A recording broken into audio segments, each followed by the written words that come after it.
nung sinama kumagi manata आसमान यौखी बूरा तुंदूना ऊनखी मरुल तरिकी नबी सिंह आसमान यौखी बूरा तुंदूना ऊनखी मरुल तरिकी नबी सिंह जन्नतो ज़ब्बु कोई हल्लागा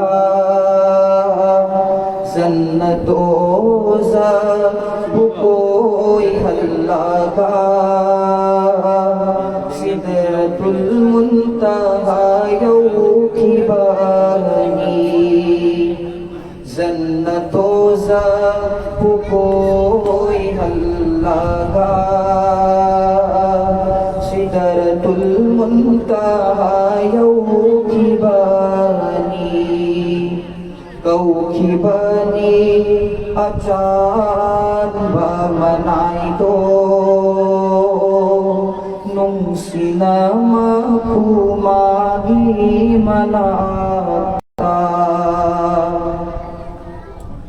arsh mualla janglam daida Jibril Nabi dai pirakida Arsh mualla janglam daida Jibril Nabi dai pirakida Hai rakida mafam asidaidi Hai rakida mafam asidaidi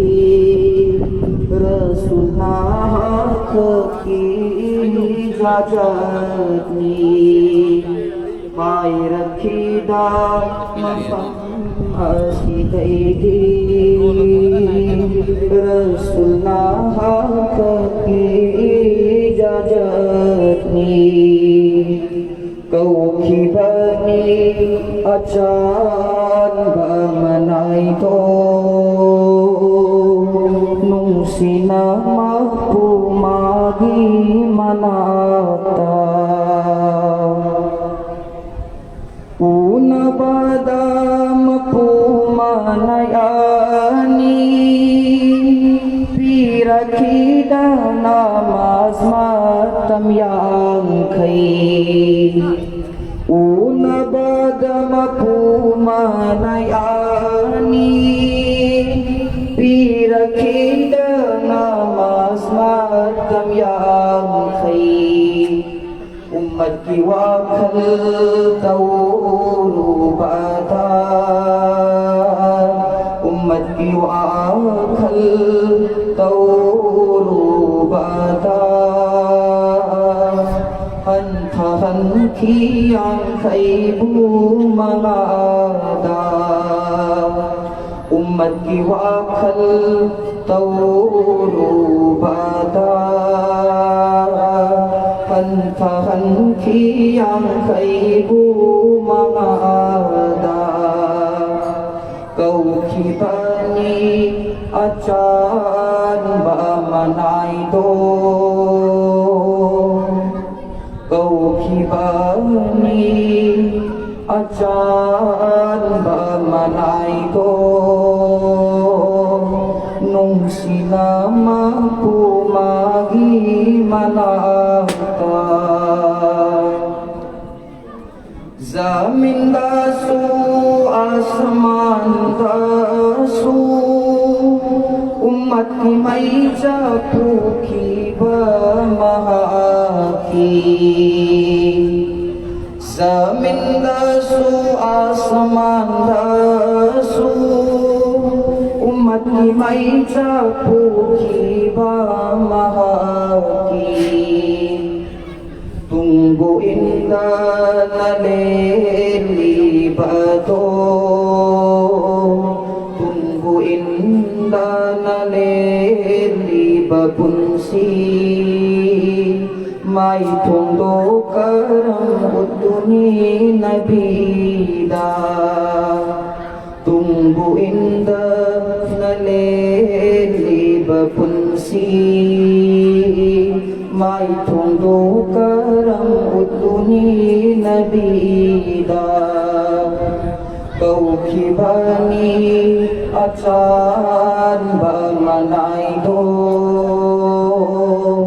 nung sinama umagi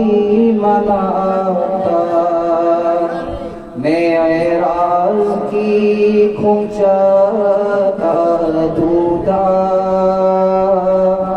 meraz ki khungcha duda yau khi bani arshe ilahida câu khi bani achan barmanai to nung sinama kumagi manata.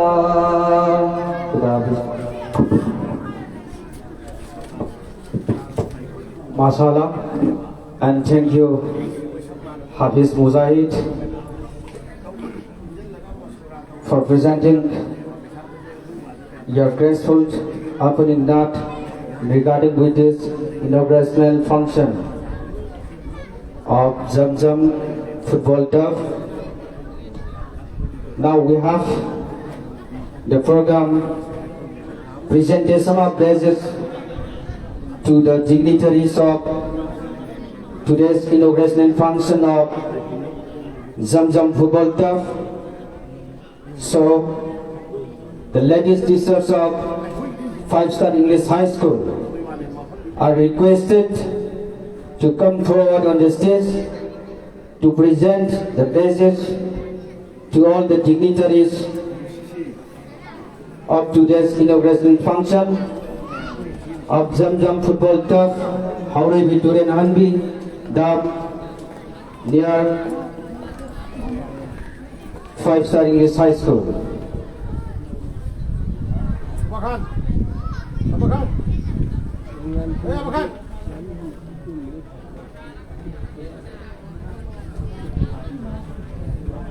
Presentation of base in the Nangyan fee.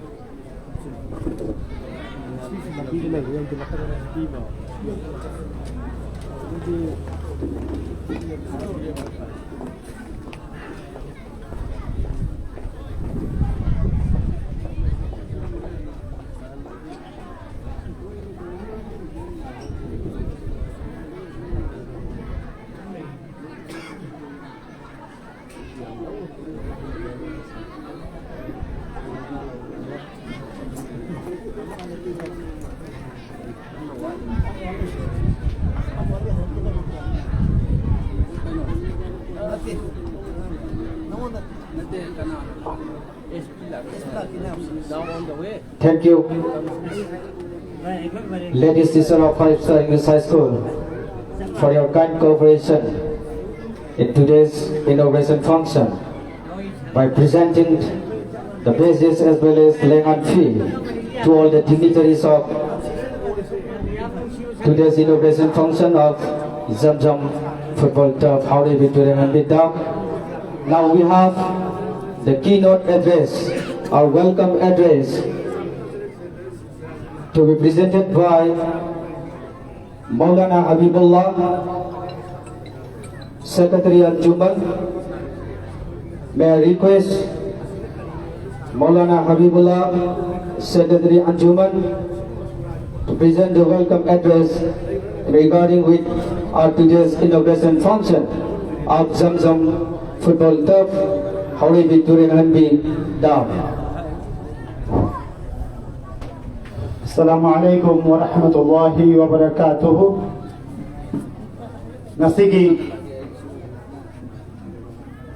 grand opening ceremony Zamzam football turf Ilong Turelahan Bidam Sigumlaba Hoji ta yamna tangai fadraba ꯑꯩꯈꯣꯏꯒꯤ ꯇꯨꯡꯒꯤ ꯌꯨꯝꯕꯤꯔ ꯂꯣꯏꯔꯛꯀꯗꯧꯔꯤꯕ ꯏꯟꯈꯠꯂꯛꯂꯤꯕ ꯏꯆꯥ ꯏꯅꯥꯎꯁꯤꯡꯕꯨ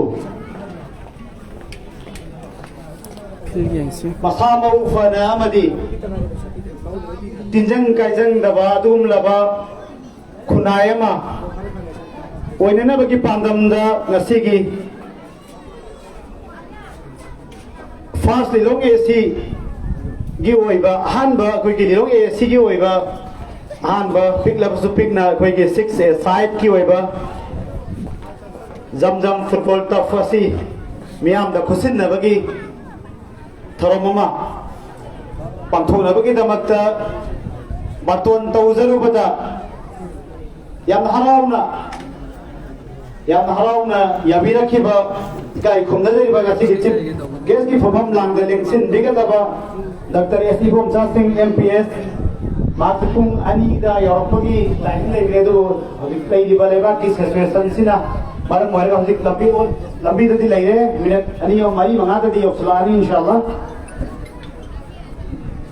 doctor ꯑꯦꯁ ꯏꯕꯣꯝꯆꯥ ꯁꯤꯡ MPS ꯁꯨꯄ꯭ꯔꯤꯝꯇꯦꯟꯗꯦꯟ of police Thoubal ꯑꯗꯨꯒ ꯍꯦꯟꯗꯣꯛ ꯊꯣꯏꯗꯣꯛꯅ ꯏꯀꯥꯏ ꯈꯨꯝꯅꯖꯔꯤꯕ ꯑꯩꯍꯥꯛꯀꯤ ꯏꯌꯥꯝꯕ ꯑꯜꯍꯥꯖ ꯑꯕꯨꯜ ꯀꯂꯥꯝ MPS ꯊꯥꯡꯒꯩ ꯁꯦꯡꯅ ꯍꯥꯏꯔꯒꯗꯤ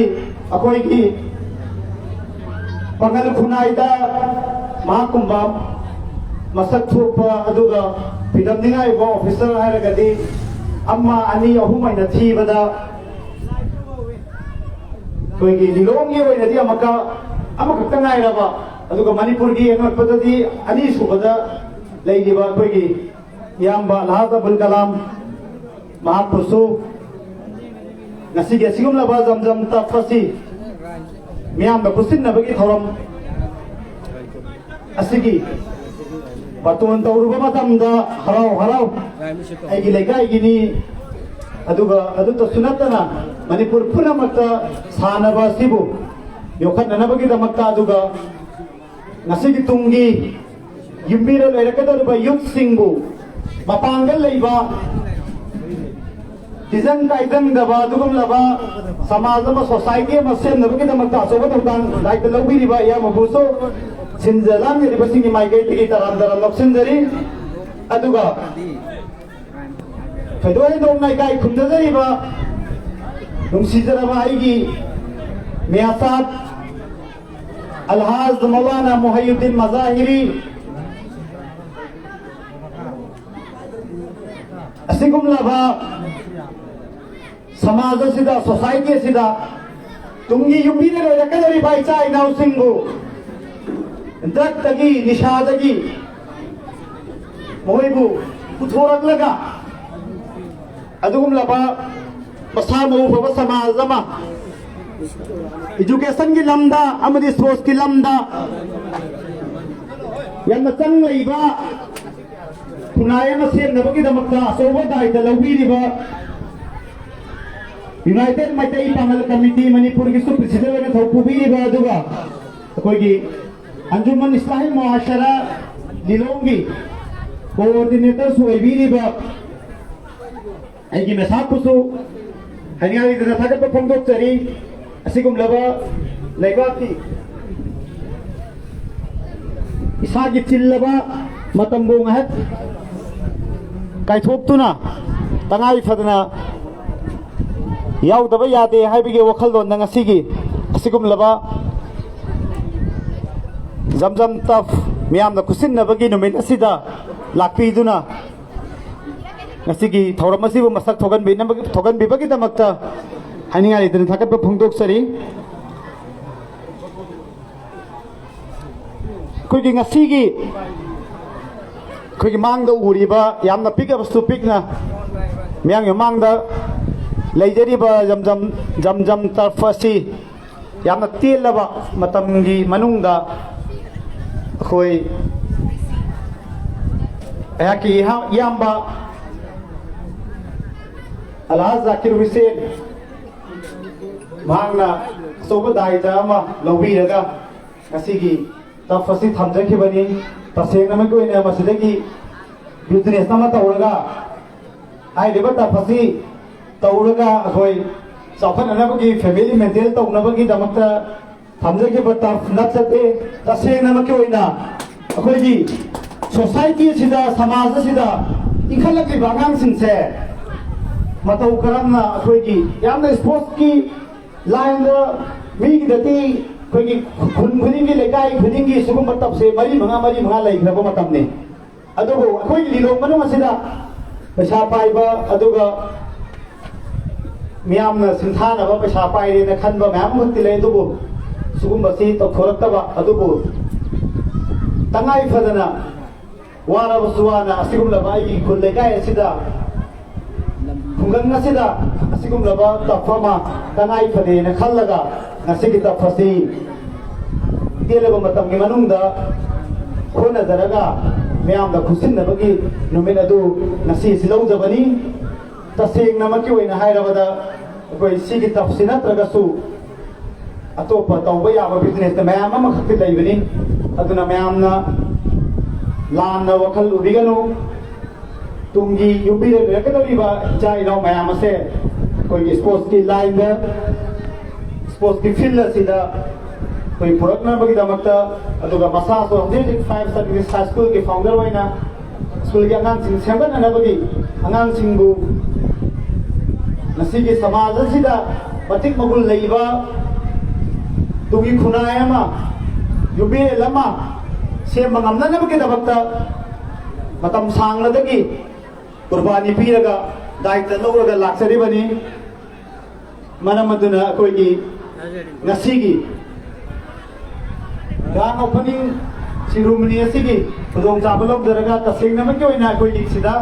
अतोपा मफमदा लौनरिबा अतोपा मफमदा अखोइगी सानाबा मतमदा मेच अमदा लौरिबा फीस अतो अदुके मतिक यामी मदुदगी 50% गुंबा लेस तौरगा मरमदि मदुसु तौदबे यादबा पोसन अमखम ओइबा मरमदि मईगी अदुगा सिदा लेरिबा इंफ्रास्ट्रक्चर मयाम असि सि मेंटेन तौननबा असिगा मैनेज तौननबा खरा खसिक दरकार ओइबदुदि अखोइ लेरिबा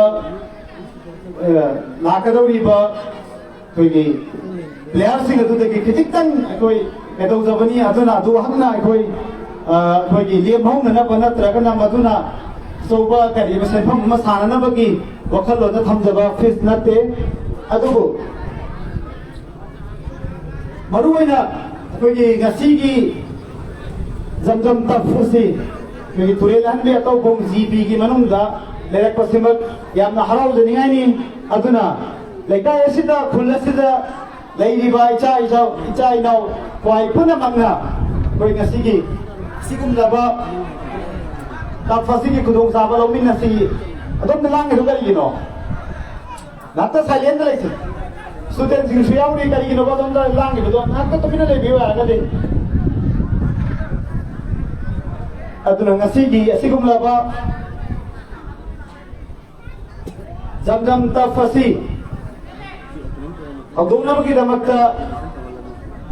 मसीबु मपुंग फान बिनबगी दमकता लंबिरंगिबा तोंगान मफम सिंगदगी लंबिरंगिबा प्लेयर सिंग स्टूडेंट सिंग अमदी थोक थंगबा ओलमाई carrom Singh अदुगा कोइगी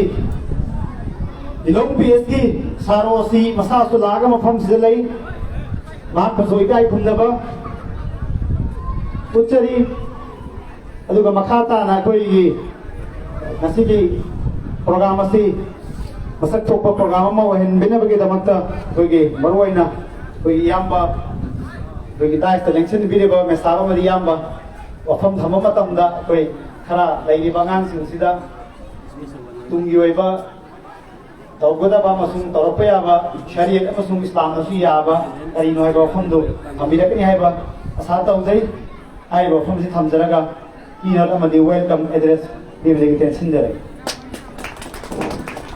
Thank you, our respected Secretary Anjuman Muhammad Maulana Habibullah for giving your valuable speech in connection with today's grand opening function of Jamjam Football Club. After this, may I request our respected guest of honor, Alhaj Abdul Kalam, MPS Superintendent of Police, APTC Pangai, to deliver your kind speech in connection with today's function.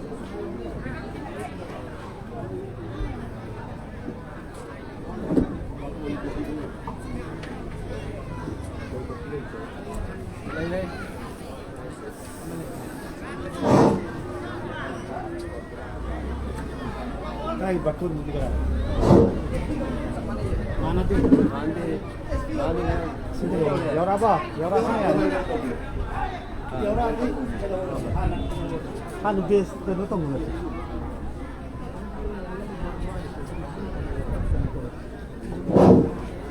Now, we warmly welcome Chief Guest of today's function, Sir Dr. S. Ibomcha Singh, MPS, Superintendent of Police, Taubal, for arriving here to take part in this grand function. Welcome, sir. All of you, clap your hand. Clap your hand. Thank you, sir. May I request our Chief Guest, Sir S. Ibomcha Singh, MPS, Superintendent of Police, to take your chair. After this, I request our respected head teacher of 5-star English School to present Lengyan fee with badge to the Chief Guest.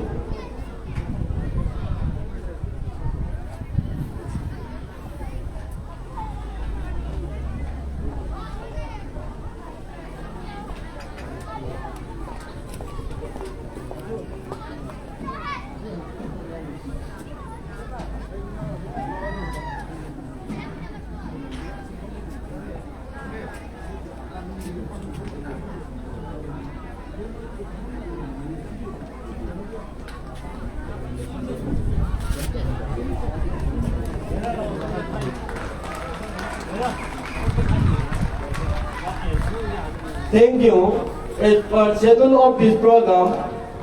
next program is opening of this Jam Jam Football Club by the Chief Guest of today's function, Sir S. Ibomcha Singh, MPS. So, may I request our respected Chief Guest, Sir S. Ibomcha Singh, Superintendent of Police Taubal, kindly to open this football club. And all the dignitaries come and join to open this football club.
Jam Jam Football Club is open.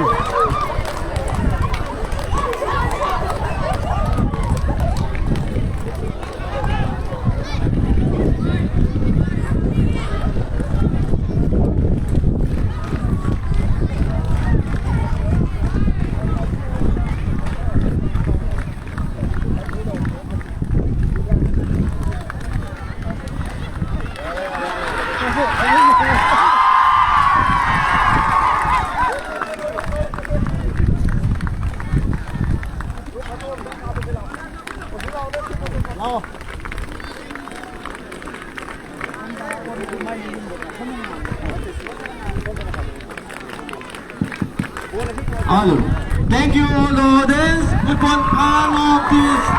grand function. Please give a big hand. Thank you, our respected Chief Guest, President and guests of honor, and along with all the dignitaries, are now on the field and ready to kick the ball. I'm very happy and we are very happy this moment.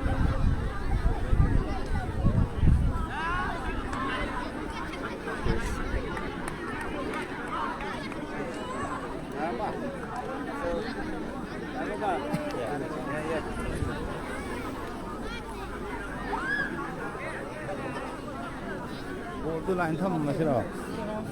Only one ball. Dạ đến ta. Chia đi nè. Mikko kasi magdada na sige Jam football top open to wiki magaloy na kasi deskum laba dignitary sing apam lang talek sin binaba dolok chari.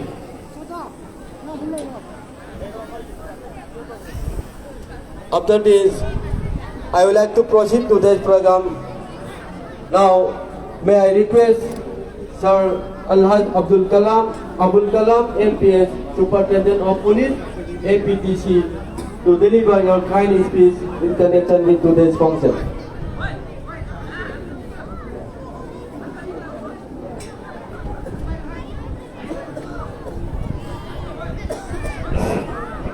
Assalamualaikum.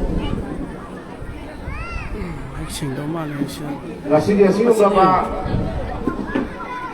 yamna chinglim khaba yamna phajak khaba yamna marui khaba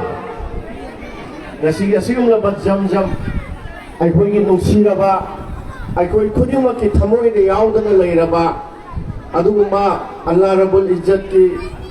rahmat ki mafam oiriba aduguma Makkah Sharifta leiriba aikoi gi rahmat pumba ki horo pham oiriba aduma jam guha aduki maming lawarga ngasi lilom haure bi ture lahan bi dam maningda 5-star English school gi maningda ngasi sangga ga doriba sangga khraba asigum laba yamna iyang mada puning huraba puning nungsiraba jam turf asigi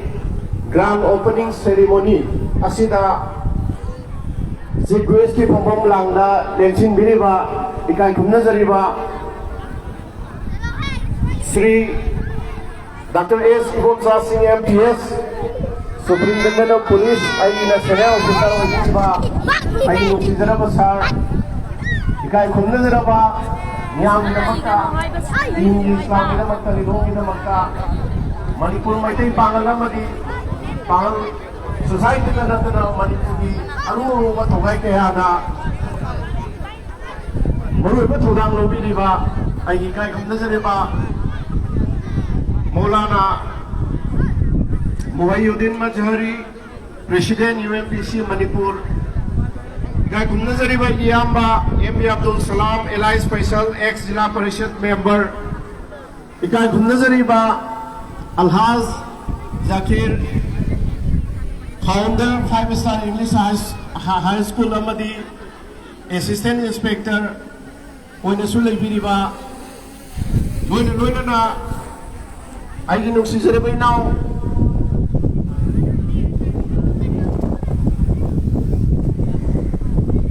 Habibullah Maulana Habibullah Anjuman Gisno Sobadaita Nawi Batanatana Nasi Yutsing Gimaratagi Yamna maruay ba thawai kya pangthok tuna laibini ba inaw amadi ikai khumna jariba aigini bai oiba Sheikh Islauddin Chowdhury 5-star English School ki principal oibini ba ai bun khut pai tuna tambirap pa takpirak po oza sing ahalamal sing lekai sing nung sijaraba youth sing Haji Musi Ali Mulema Magasi Khojel Lata mafamda laikriba iseminem Koitara Satran Haro Singh Maroina 5-star English School gi aigi sai nau sing humna mapu aina suksin jarada ikai khumna mapom dok se boloina na Allah Rabbul Izzat to su ngasigi ꯑꯁꯤꯒꯨꯝꯂꯕ ꯌꯥꯝꯅ ꯃꯔꯨꯑꯣꯏꯈ꯭ꯔꯕ ꯑꯩꯈꯣꯏ ꯂꯤꯂꯣꯡꯒꯤ ꯑꯅꯧꯕ ꯇꯥꯡꯀꯛ ꯑꯃ ꯏꯇꯤꯍꯥꯁ ꯑꯃ ꯑꯣꯏꯔꯤꯕ ꯁꯥꯟꯅ ꯈꯣꯠꯅꯕꯒꯤ ꯂꯝꯗ ꯃꯁꯤꯕꯨ ꯃꯄꯨꯡ ꯐꯥꯍꯟꯕꯤꯕꯒꯤꯗꯃꯛꯇ ꯉꯝꯍꯟꯕꯤꯕꯒꯤꯗꯃꯛꯇ ꯑꯜꯂꯥ ꯔꯕꯨꯜ ꯏꯖꯠꯄꯨꯁꯨ ꯑꯩꯅ ꯏꯀꯥꯏ ꯈꯨꯝꯅꯕ ꯃꯌꯥꯝꯒꯤ ꯃꯍꯨꯠ ꯁꯤꯟꯖꯔꯒ ꯁꯨꯀ꯭ꯔꯤꯌꯥ ꯑꯗꯥ ꯇꯧꯕ ꯐꯣꯡꯗꯣꯛꯆꯔꯤ ꯑꯩ ꯌꯥꯝꯅ ꯀꯥ ꯍꯦꯟꯅ ꯁꯥꯡꯅ ꯉꯥꯡꯂꯣꯏꯒꯦ ꯑꯗꯨꯕꯨ ꯑꯩꯒꯤ ꯊꯃꯣꯏꯗ ꯌꯥꯝꯅ ꯉꯥꯡꯅꯤꯡꯕ ꯈꯔ ꯂꯩ ꯃꯔꯝꯗꯤ ꯍꯟꯗꯛꯁꯤ ꯊꯥ 5-6-7 ꯂꯤꯂꯣꯡ ꯃꯅꯨꯡꯗ ꯂꯩꯔꯤꯕ ꯀ꯭ꯂꯕ ꯃꯌꯥꯝꯁꯤꯡꯁꯤꯗ ꯃꯔꯨꯑꯣꯏꯅ ꯕꯦꯁ ꯇꯧꯔꯒ ꯌꯨꯠ ꯃꯌꯥꯝꯁꯤꯕꯨ ꯑꯐꯕꯒꯤ ꯂꯝꯕꯤꯗ ꯁ꯭ꯄꯣꯔꯠꯁꯀꯤ ꯏꯖꯨꯀꯦꯁꯟꯒꯤ ꯑꯃꯗꯤ ꯏꯁꯂꯥꯃꯤक कल्चरगी तोान तोानबा लमसिदा आइना मोय मयामसिदा पुनमिन्नरगा थबक तौब मतमदा मियामना नुसिबिबदगी नत्रगना आइबु हेक्तंग यहुनिगो पदगे फंक्शन कयादा इचली यावी चलु चलु फंक्शन मरुइना सानबगी मफमसिंदा फिल लेतबा फिल जे वायरगा अखोइगी लबुक लमहांगदा सानबना याम होइबा अदुदा फिल से लेहनसी साखोइना डिग्निटरी मयामना फिल की वा हाइबिरमु सि हाइबदा अइगी पांगल खितंग थोक्तबा अयाबा अखोइ फमिनरबा डिग्निटरीज मयामदुना फिल की नुवाइतबसि लोइना फाउनबा गाक्तनी फिल अचौबा फिल मरुइना फुटबॉल गुम्बा कइगुम्बा चाउना सानबा याबा लौलौरा अमगुम्बगी अखोइ थम्बगी वखल लोइना खन्नरगा मसि थबोइनादि पांथोकपदि ngamdriba मरकसिदा ngasi इकोई कोइदना आई सोमदा लातबसु कुइरे नहानोमा कना नोमनि न सुमाना फिल तरफा म सारी को ले हाय अतुगा अमुक आई नाव हबीबुल्लाहना सदनली नहान फोन तौरागा इचौ सुमाय तौदना कोई फुटबॉल तरफ तो संगा दौरे सोमदा लापिबे यागद्रायना अदा आइसे फालदा आइसे रिपब्लिक डे गिरगा नमितंग चिल्लगा आइसु ड्यूटी यावले आई थमोइ से यामना नुवाइबा म फाउग्रे तक तो मोय नाना हाइनबदु याम थुना संगारगा दौदिना मधुबा गसी अल्लाह की रहमत थौजालदगी गसी आइगी याम्बा अलहाज जाकिर महात्मा 5-star इंग्लिश स्कूल लिखपिदुना गसी के अखोगी इचाइनो कयामा डॉक्टर इंजीनियर होइबा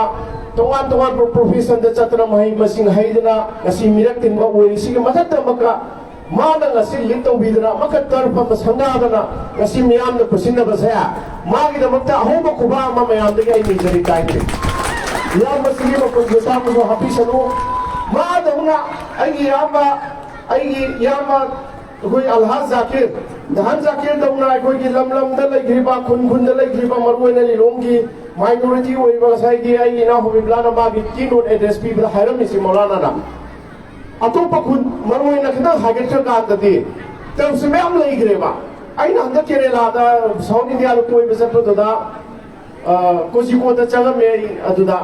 अगी इमानबा मनि पुल्लेदो मागी सुम तफ अनि से थंगने ले हुए मा पुरो उल्ले बाइनोदा सिलाई तरफनी सारमी दि का हेना लाक्री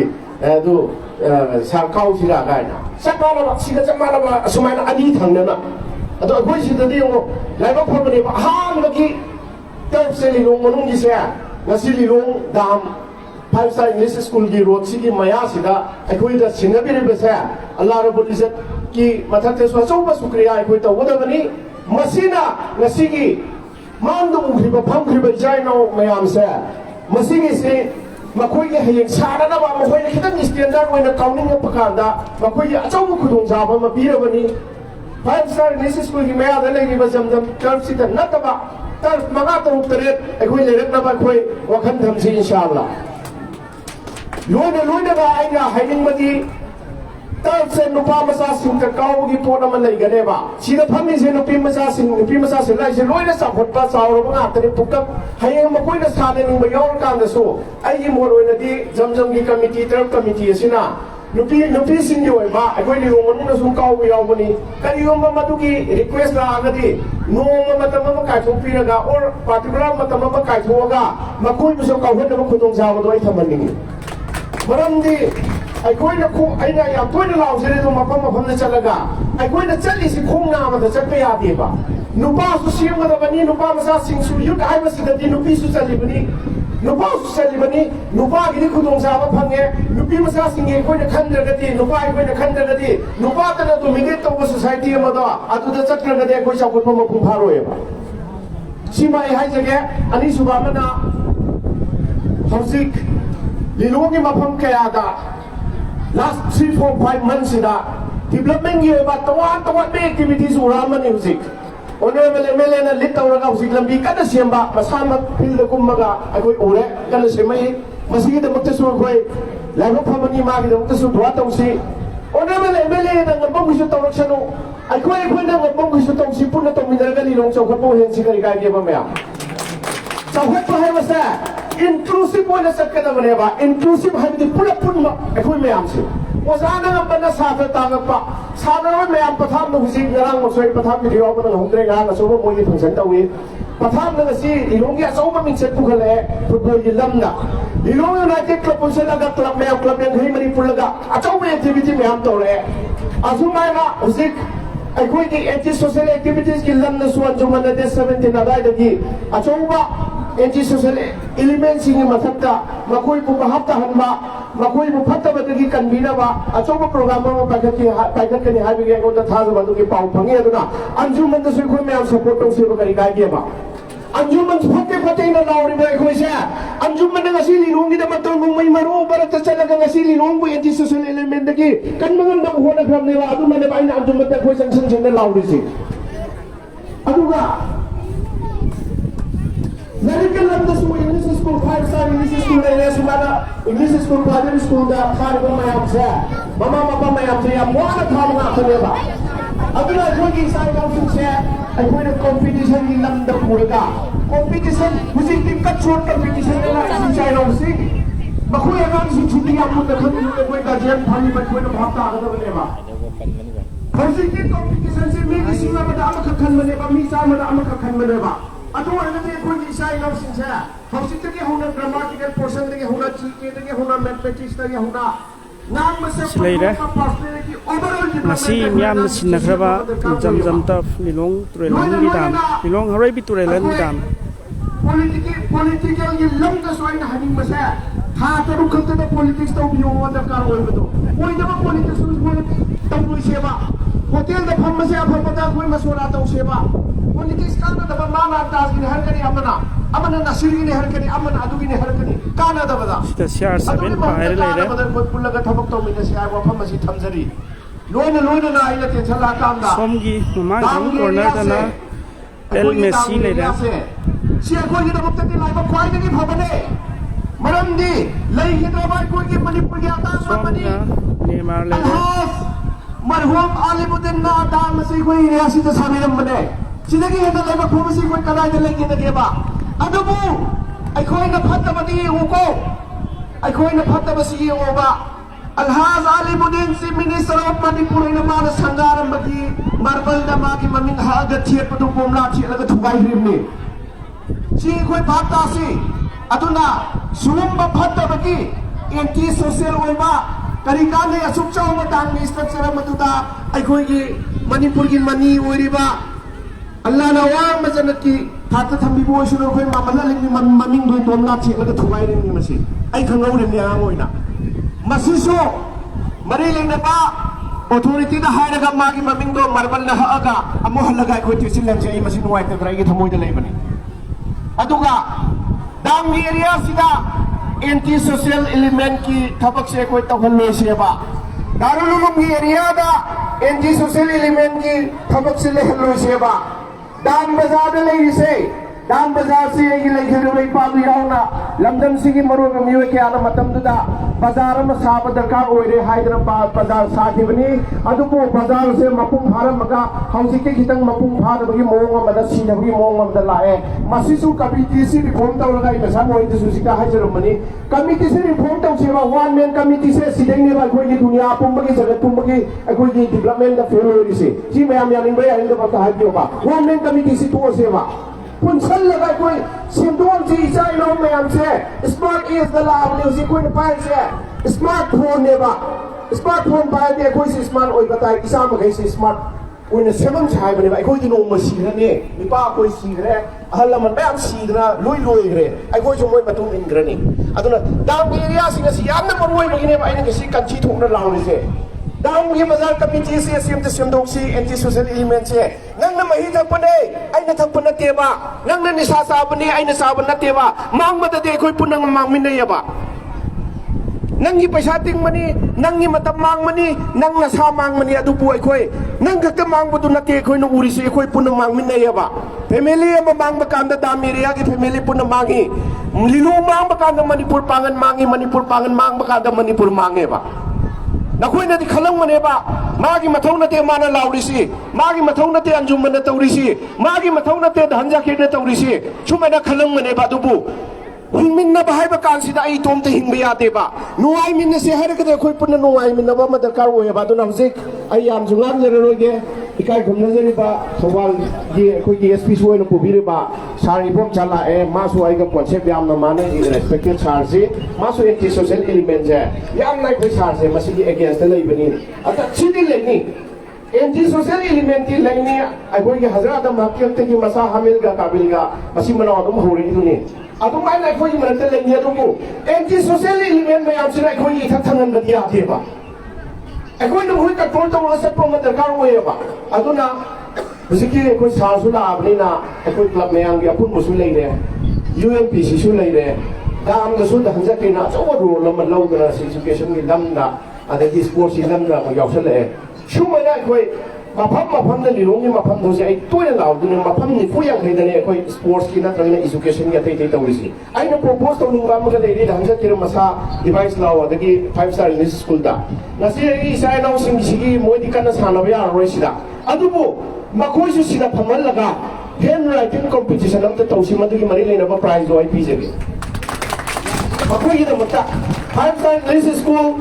sige satra sing or atop ya hon da bududi mayam na lepiro madugi darkar we ba chang mo prize do ai pi je ge sai no mayam se makoi su sida phamal laga ne handwriting competition la drawing competition la antang ta hol laga makoi gi su saru yauri na koi na hen chawra kan da bor kau hai ra kan da ngasi tarp se na koi gi su jam se na koi gi su yauri ha si khangan se do ga ai na last ta haijening ba se ai koi punna samina si negative boy ba pm na phaba torok ba do wai khu gi culture na ta ba chin thana bi na ta ba support to na ba dan ja ke na si tore ba tar se sa ki molana na thambiram me paisa gi na te na mai ab khuma ko ba da khubiram ko sa ji khu gi de paisa gi na te ba paisa gi le ho ne si ba da kana su puroi ina khun ba roti sanni masak phaja ba roti sanni paisa pai ba roti sanni pangal kan ba roti sanni lari kai ba roti sanni allah na khud roti sanni pi ghai koi numi thasi su roti sanni revolution da jat si aduna paisa da khoi ngau ti hai ba na si ai gi ngau molana si na thambiram ba se aduna le bai na si molana si ne ha ti sai su ma photo na me so la pa nang do ri ba ina ha ra ga ila o da brai खुद का lotion ला इसने बा सुमना अब हम बगे नि हाते कोई तो पुनसन जे बा इसाई नो सेमम सी मस्जिद नमाज होन से मस्जिद फजा फजा पक्का दा सारगा मस्जिद खाली तो ओहन मसे तो रोई जे बा मला कमिटी सेमदोक सी अदुगा कोई लेरी बा एंटी सोशल एलिमेंट नि सागी से कोई तब लोशन से मुसलमान में सामनो से हैरानी मुसलमान मा ओइना पुगा ड्रग चाबगी मफम लेके बा कोई दा मुसलमान ओइना पुगा कोई हुरान मगी मफम लेके बा अखोई इस्लाम दा लोइना तंबीरम में इस्लाम दा पॉलिटिक्स याव करे एवरीथिंग अखोई इस्लाम दा पिरम में बा एवरीथिंग अखोई ना नहीं दा बगी वानी खंग दा बगी वानी अदुना life फबनी ngasi aibu sida Allah na rahmat hozan tawbi dana ai naw mokhaina ai yamba dan jakirna ai nu sida bo za me amna lekai si me amna ai bo respect tawbi dana zamzam sanga dori mo nang la o da ko bi rak dana ngasi wa ma tara ngang yang ni nuai marak sida sports yesum la ba ho marak sida aibu ko bi ru ida ta ai yam amasung tumna ko amma hana thaga sir thank you assalamu alaikum Thank you. All respected guests of honor, Alhaj Abul Kalam, MPS, Superintendent of Police, APTC Pangai, for giving valuable speech on this very auspicious grand function. After this,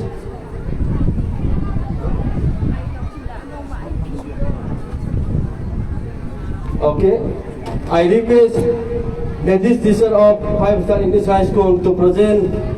badges and the legal fee to the former Jila Paris Adyaksha Taubal.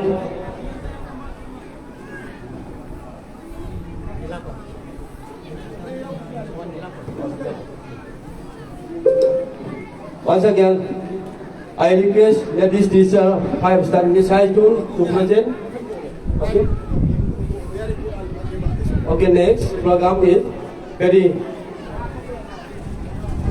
entertainment program from the students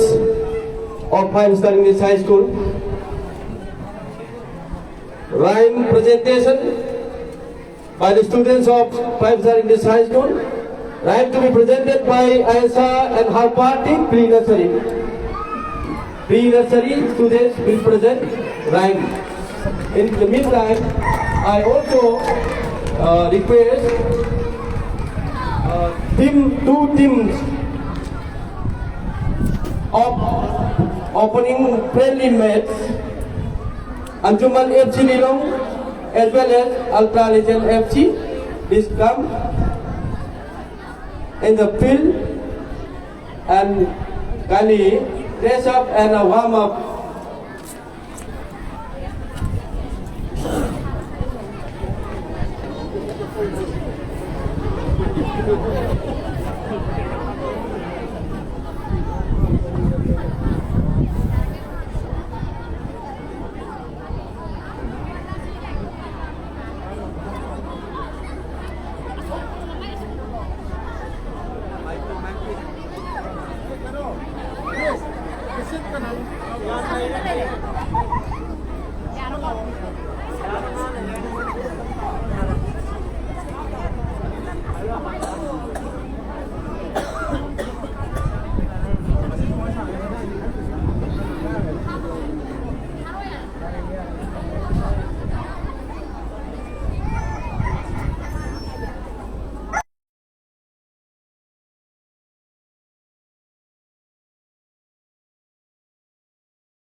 Okay, thank you, very beautiful rhyme has been presented by Aisha and her party, pre-nursery students of 5-star English High School. After this, may I request Dr. S. Bongdar Singh, MPS, Kau ko dulu. Anjuman ni dah ansik. Ultra Legend ka. Warm up tau ke? Sigi angang bekangmu sina anjuman ni. Aduga song blue kangmu sina Ultra Legend kangmu ni.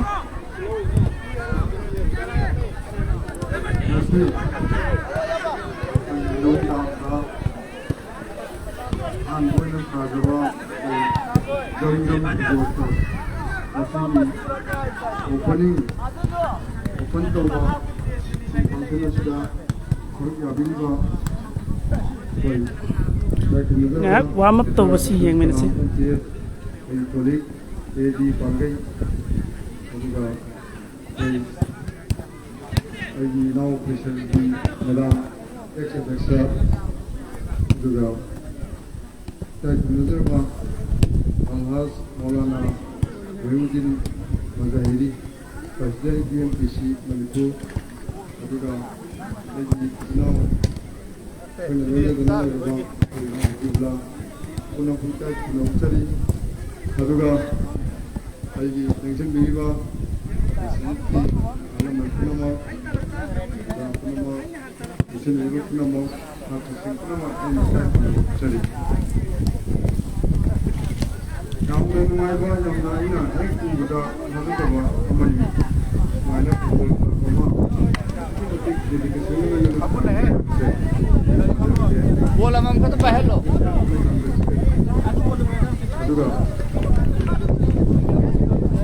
ꯑꯗꯨꯒ ꯁꯨꯝꯕ ꯑꯃ ꯂꯩꯔꯛꯄꯁꯤꯅ ꯑꯩ ꯁ꯭ꯋꯥꯏꯗ ꯂꯩꯔꯤꯕ ꯑꯉꯥꯡꯁꯤꯡꯗ ꯅꯠꯇꯅ ꯃꯐꯝ ꯑꯔꯥꯞ ꯑꯔꯥꯞꯄꯗꯒꯤ ꯂꯥꯛꯑꯒ ꯁꯥꯟꯅꯔꯒ ꯑꯍꯥꯟꯕꯗ ꯅꯤꯁꯥ ꯆꯥꯗꯕ ꯍꯛꯆꯥꯡ ꯐꯕ ꯑꯃ ꯁꯨꯡꯁꯣꯏ ꯁꯣꯏꯗꯅ ꯑꯣꯏꯔꯒꯅꯤ ꯑꯗꯨꯒ ꯃꯃꯥ ꯑꯅꯤꯁꯨꯕꯗ ꯌꯥꯝꯅ ꯐꯒꯠꯂꯒꯅꯤ ꯑꯩꯅ ꯑꯁꯥ ꯇꯧꯏ ꯑꯗꯣ ꯃꯁꯤ ꯑꯩꯅ ꯍꯦꯛ ꯎꯕꯗ ꯑꯩꯅ ꯅꯤꯡꯁꯤꯡꯖꯔꯛꯄ ꯑꯩꯈꯣꯏꯅ ꯑꯉꯥꯡ ꯑꯣꯏꯔꯤꯉꯩ ꯃꯇꯝꯗ ꯀꯣꯡ ꯕꯖꯥꯔꯒꯤ ꯍꯦꯛ ꯃꯅꯥꯛꯇ ꯂꯩꯕ ꯁꯧꯒ꯭ꯔꯣꯡꯕꯨꯡ ꯂꯝꯄꯥꯛꯑꯅ ꯑꯩꯈꯣꯏ ꯃꯩꯇꯩꯂꯣꯟ ꯂꯝꯄꯥꯛꯑꯅ ꯍꯥꯏꯕ ꯑꯃ ꯂꯩ ꯃꯁꯤ ꯑꯩꯈꯣꯏꯅ ꯑꯉꯥꯡ ꯑꯣꯏꯔꯤꯉꯩ ꯃꯇꯝꯁꯤꯗ ꯑꯩꯈꯣꯏ ꯀ꯭ꯂꯥꯁ 2, 3ꯒ ꯇꯝꯕ ꯁꯤ ꯀꯥꯎꯊꯠꯅꯒꯗꯧꯔꯤꯕ ꯀꯥꯡꯕꯨꯗꯨꯅꯤ ꯁꯤꯁꯤꯅ ꯑꯟꯖꯨꯃꯟꯒꯤ अंजुमन FC नी सोंगसिना अल्ट्रा अदगी शॉटपुट डिस्कस थ्रो तौदना अदुगा मेंटेन हाई स्कूल सुमकिसु मदुदा स्पोर्ट्स तौदना यामना मसा अफबा मु अदगी यामना मसा खिंबा निशा मसा चा रम याम लेर अदगी आइना क्लास 7 8 का पसाइदा अदगी लंपाक से मसेदा शपेप थंदनगे शपेप केम थंदनगे अदुगी मतुंग चाही अहुम मरीगी मतुंगदि अस नम ड्रग कापा नम फ्रूट चाबा यू थपो हाक्टर लेकाय जिले रखरेब अकोय बदा अदुन तापदि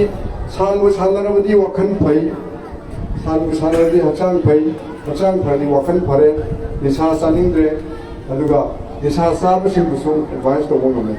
आइना निसा सारगा आइना फत्रगा आइना नंग निसा सागनो हाइबा यारोय आइ हाना फबा म दका ओय अदुना अैना हजिक वारी म पुसनजरीबगी मरमदि अखोई मसीगी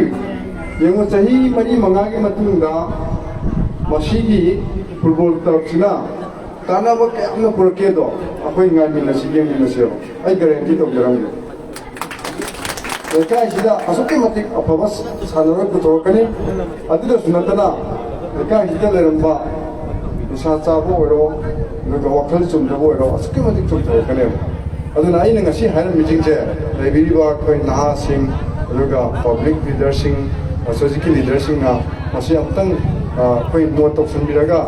अखोइ 2028 कदाइ ददि अमतंग येंगियोबा सिना होंगबा पुरा Lakhan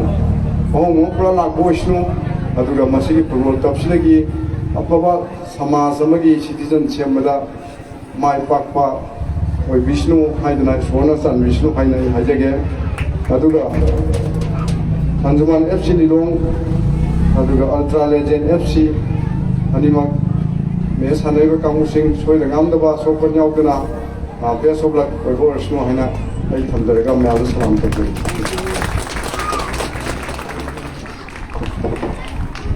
Thank you, Charles,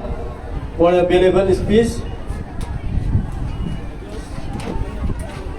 After this, I request Alhaj Maulana Wahyuddin Mazahiri, President of today's function, to give your valuable speech in connection with today's function.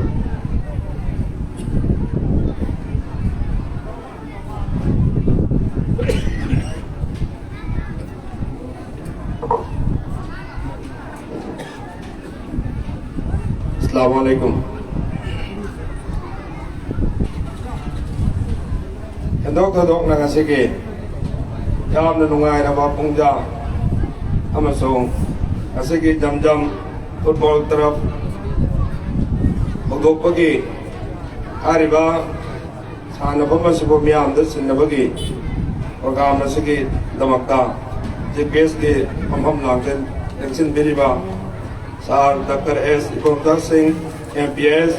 Superintendent of Police Thawbal, Case of Honor के form लांग दे लेकिन मेरे बा Alhaj Abdul Kalam MPS Superintendent of Police AD APTC Pangai Loinana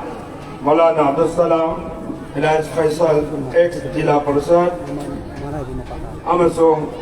Nasiki Pantanasibo Mapung Pan Minabaki Namaka Nengwe Yakiba Pai Punamaku Aina Taramna Opsin Javamasung and Dok Tudokna Tagat Pop Hongdok Jari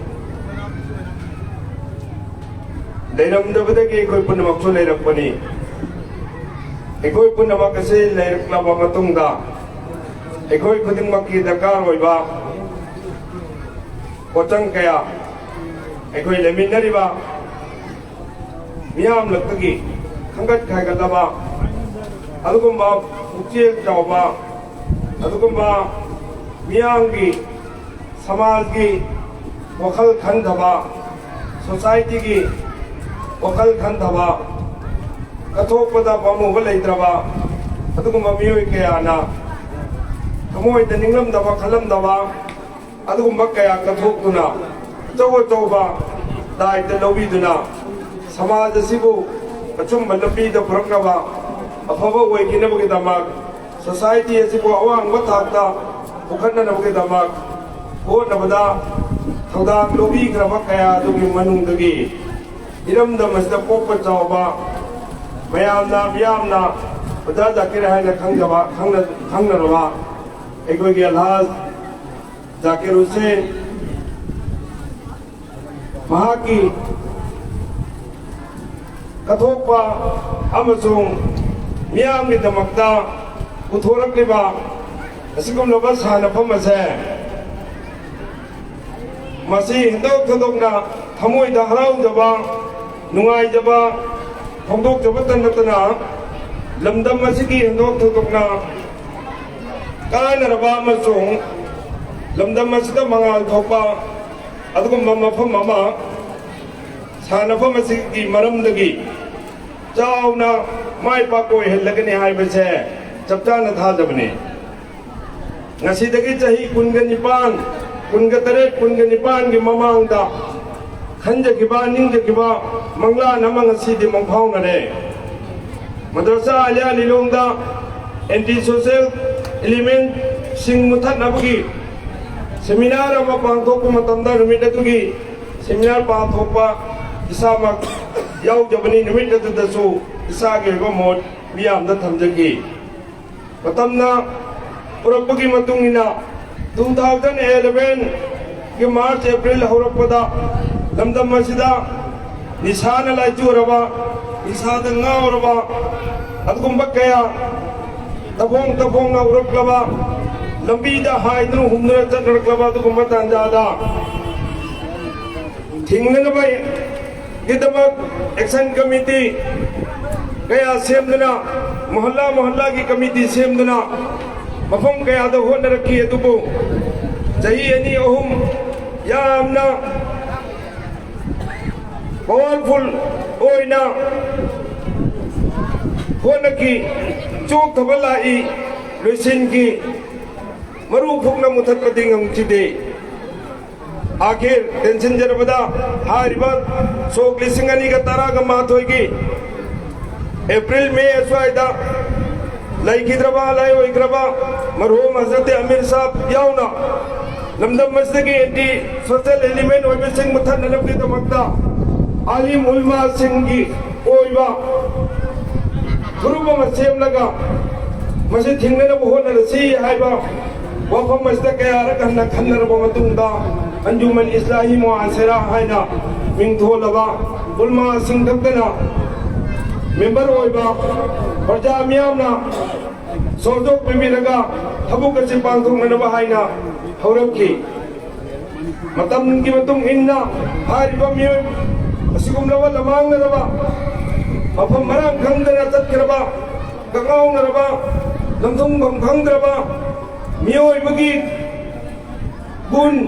Masana Masabu, Rakadrava Kangadrava, Askum Nava, Izaina Mayam Tumtok Navagatamag. Rehab Center Madakar Koigani Haina Khanava Horupataki 2013 ꯌꯧꯁꯤꯜꯂꯛꯄꯗ ꯍꯥꯏꯔꯤꯕ ꯉꯁꯤꯒꯤ ꯁꯥꯟꯅꯐꯝ ꯑꯁꯤꯕꯨ ꯀꯠꯊꯣꯛꯄꯤꯔꯤꯕ ꯁꯦꯝꯒꯠꯄꯤꯔꯤꯕ ꯑꯩꯈꯣꯏꯒꯤ ꯑꯣꯖꯥ Zakir ꯃꯁꯥꯃꯛꯀꯤ building ꯑꯁꯦ ꯑꯟꯖꯨꯃꯟꯗ ꯁꯤꯟꯅꯖꯔꯒꯦ ꯍꯥꯏꯅ ꯁꯤꯟꯅꯕꯤꯗꯨꯅ ꯃꯐꯝ ꯑꯁꯤꯗ ꯔꯤꯍꯦꯕ ꯁꯦꯟꯇꯔ ꯑꯃ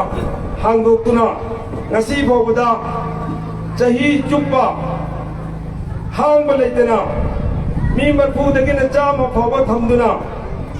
ꯃꯈꯣꯏꯕꯨ ꯃꯁꯥ ꯃꯎ ꯐꯅꯅꯕꯒꯤꯗꯃꯛ ꯐꯠꯇꯕ ꯊꯕꯛ ꯑꯗꯨꯗꯒꯤ ꯆꯨꯝꯊꯣꯛꯅꯅꯕꯒꯤꯗꯃꯛ ꯑꯆꯨꯝꯕ ꯂꯝꯕꯤꯗ ꯆꯠꯈꯤꯅꯕꯒꯤꯗꯃꯛ ꯙꯔꯃ ꯆꯦꯟꯕ ꯙꯔꯃ ꯄꯛꯄ ꯑꯗꯨꯒꯨꯝꯕ ꯃꯤꯁꯛ ꯑꯃ ꯑꯣꯏꯅꯅꯕꯒꯤꯗꯃꯛ ꯍꯧꯖꯤꯛ ꯐꯥꯎꯕꯗ ꯍꯥꯏꯔꯤꯕ ꯕꯤꯜꯗꯤꯡ ꯑꯁꯤꯒꯤ ꯃꯔꯝꯗꯒꯤ ꯕꯤꯜꯗꯤꯡ ꯑꯁꯤ ꯐꯪꯕꯗꯒꯤ ꯍꯣꯠꯅꯗꯨꯅ ꯂꯥꯛꯂꯤ ꯕꯤꯜꯗꯤꯡ ꯑꯁꯤꯗ ꯊꯝꯂꯤꯕ ꯔꯤꯍꯦꯕ ꯁꯦꯟꯇꯔ ꯑꯁꯤꯗ ꯂꯩꯔꯤꯕ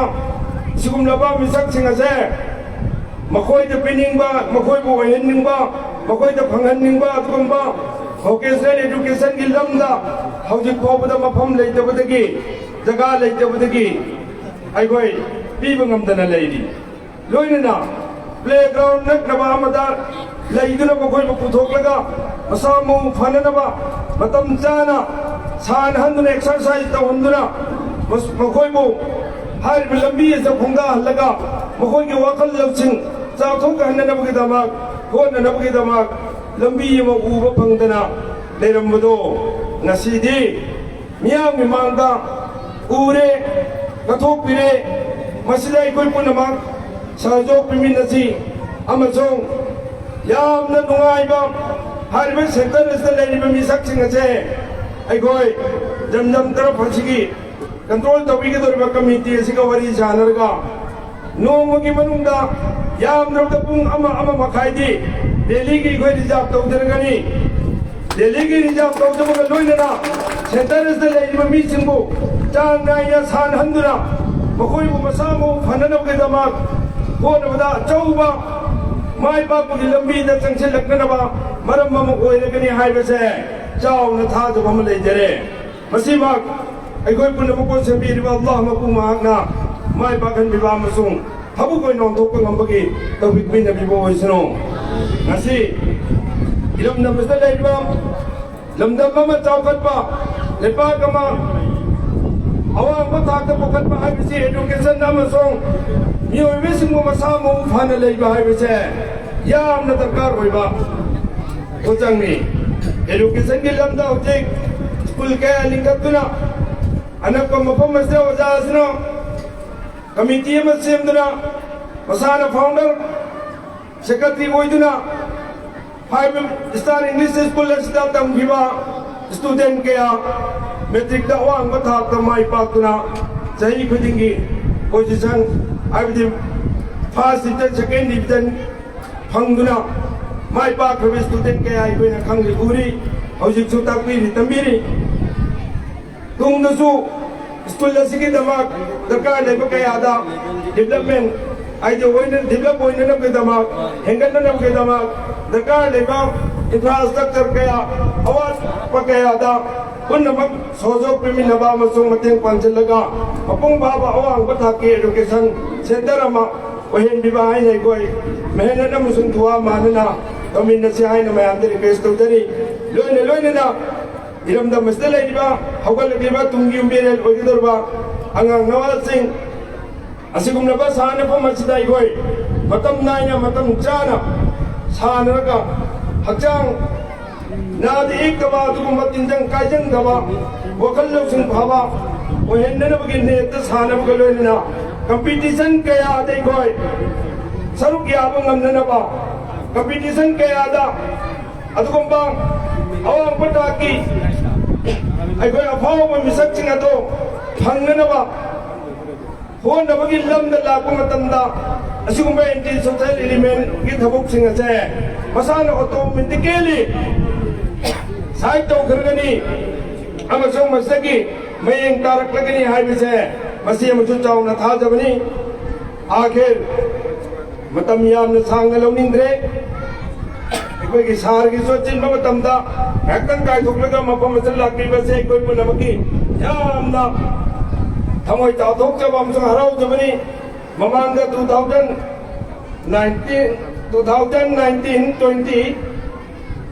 21 फाउबा अखोई सारसी थवान सुपरिटेंडेंट ऑफ पुलिस लेरमी मतलब सारनसु अखोई यामना लूना चाना नुंसीना अमसुंग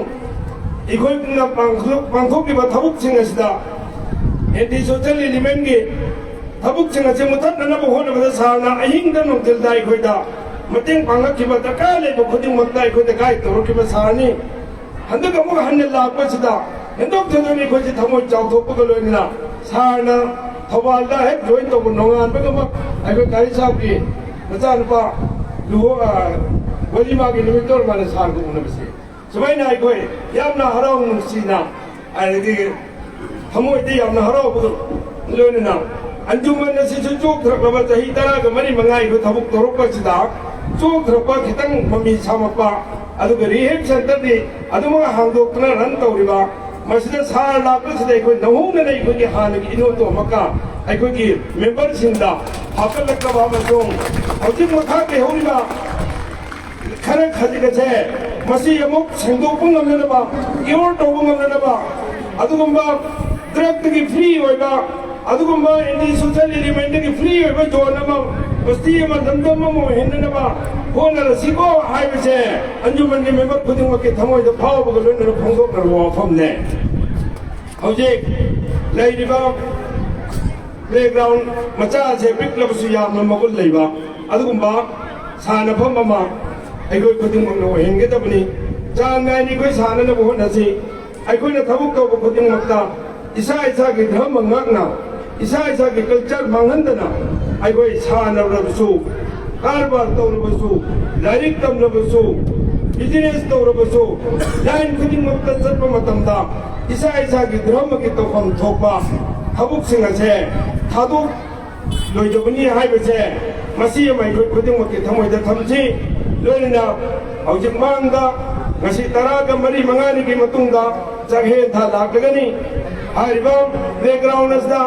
aigoi jos ta sanari ni hai pamcham ta sanaraga hakjang pangwa ta wahal laga tha makhai ma thokat daba hafta ama thokat tumdu tawroisi changai na sananam ke damak nong magi man gai karam matamda sanabi yabage haibagi timing semdoga hakjang sajil ki damak khalaga aigoi phajana sanana bonasi namaz tarawih matamda साना खोनबदा पुंगिंग चंगिदना मसिकमदा चंगदबो मतमदो मांगहनबा मसुं मदुबो काउथोकमुसु तौरसि अमसुं पर्दागी वखलसु थमसि लोइनना सानफमसगी अकोइबदा लेरिबा अइगोगी पर्दा युमथंगरिबसिंग असे खर खजिक्ति Coke साबा इदि नुंगाइतबा खर फावगनी मियांगी फननबगदमक्ता सनबो तौरपुदा अइगोइ मसिदा खितंग थमोय चाउथोपा कथोपा सबल तौबा मधुगी वखल नुपा नुपी खुदिंगमक्ता लेहनबा अल्लाह ताला ना ngамसनु मधु माइखो खरा खांमिनसि लोइना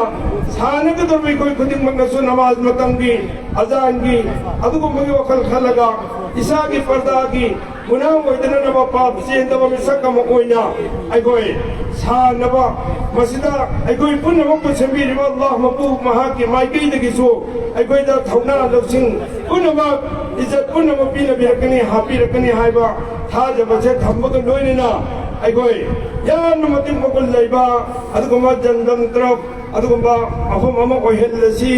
अमसों अइगोय पुनमक सेंबिरिबा अल्लाह मपु महाकना पुनमकी काननबकी दमक्ता अदुगुमा तरफ अमा ओहेनबिसनु हाइना दुआ पी जबगलोनिना वा ngangbदगी मतंग से टेंशन जगे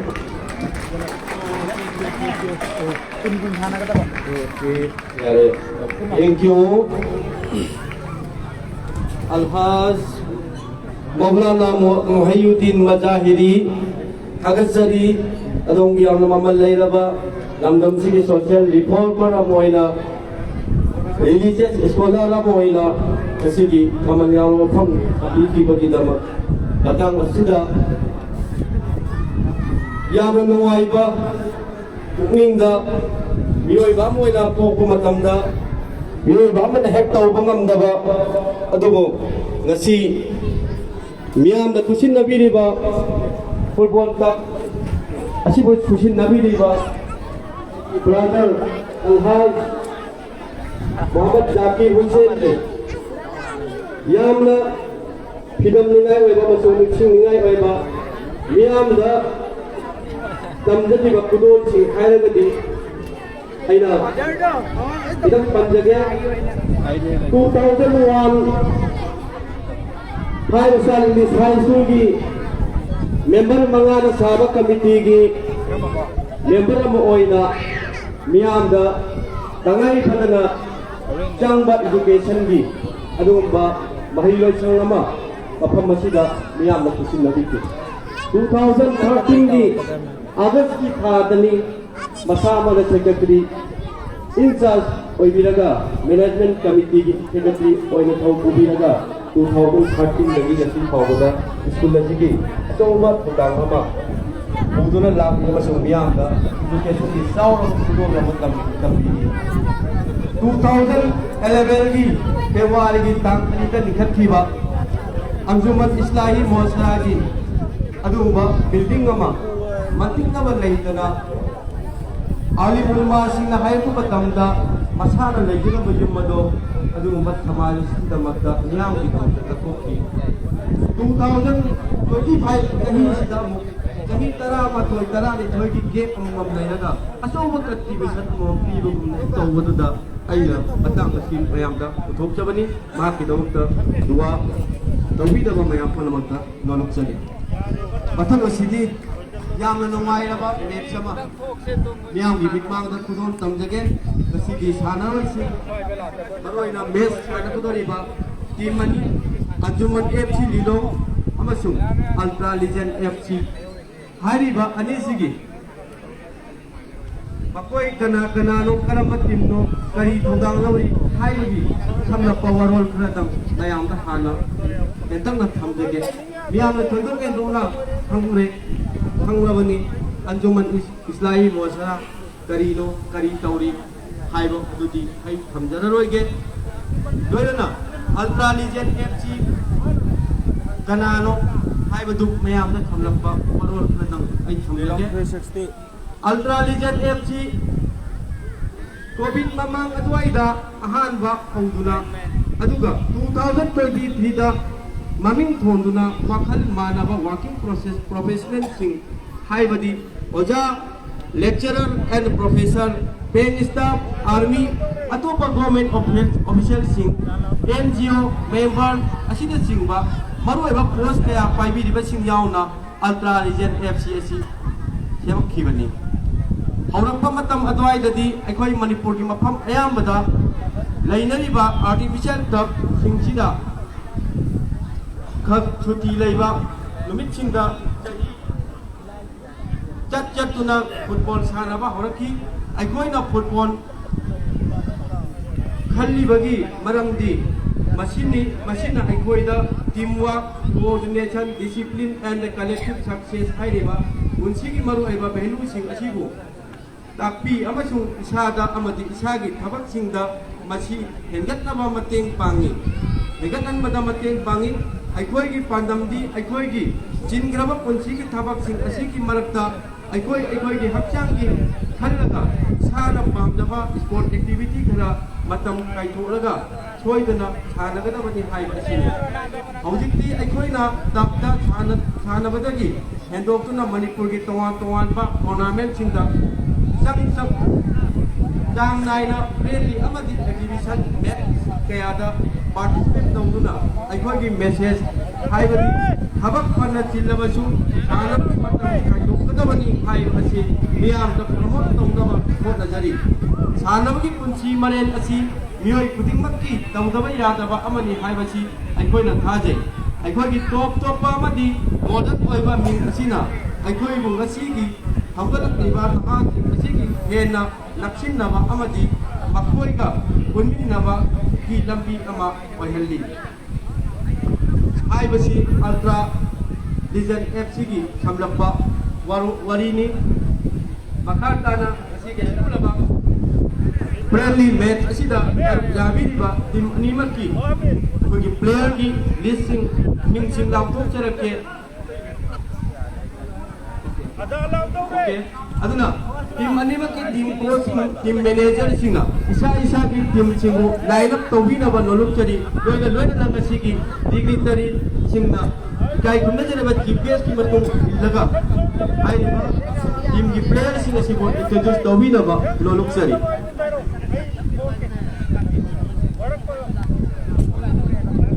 duga ing yaw sal e masasing Anjuman FC referee oi bi kata ba Harun amasung Sohail Kem sabi na ba noluk sage asi ki match asi ki hꯧzik Messi sanaba ugadawra Ultra Legend FC amadi Anjuman FC ani ki player sing houzik field da houzik somdo thokre somdo silo noi do somdo silo Chimanga match sigi angka timda yawi riwa sanaroi singi ando lau tukta ke namada KH Akhtar jersey number 11 KH Akhtar jersey number 11 Jamil FM jersey number 4 Muhammad Api jersey number 21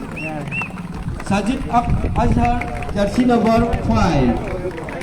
Sadam jersey number 16 Haris Alam jersey number 1 Samirul Haq jersey number 6 Mustafi jersey number 10 Ammar jersey number 23 juga Ultra Legend FC की captain KH Akhtar jersey number 11 अथंगा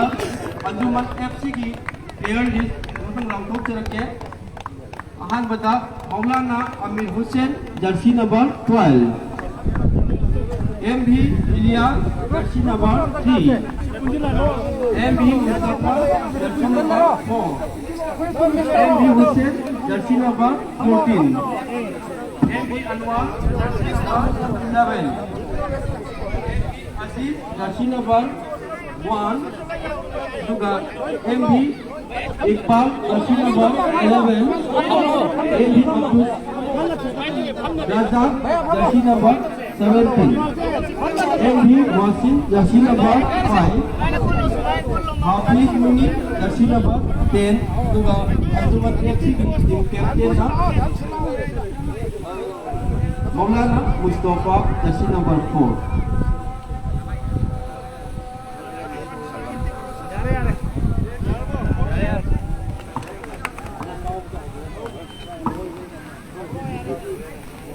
Loilena nasiki match ini sedikit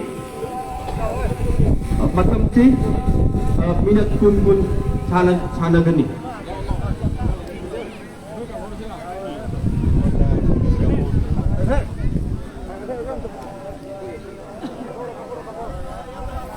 Kasi natang yung minasusul na si ano ba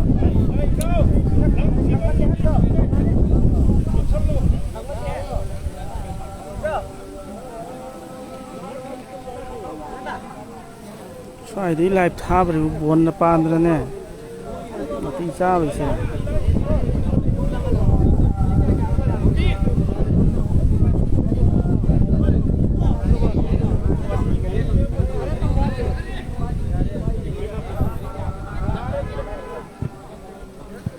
khởi máy ở rất là này chứ buồn chứ cầu dinh lực phun gặp sai tôi dạ là cầu sinh lực nào đi đây kìa yes yes Kasi khoi na tawjari basi live tha jin ma pham se lilong rel han bitam dam maning har ga su khang nai ado near 5 star English high school ne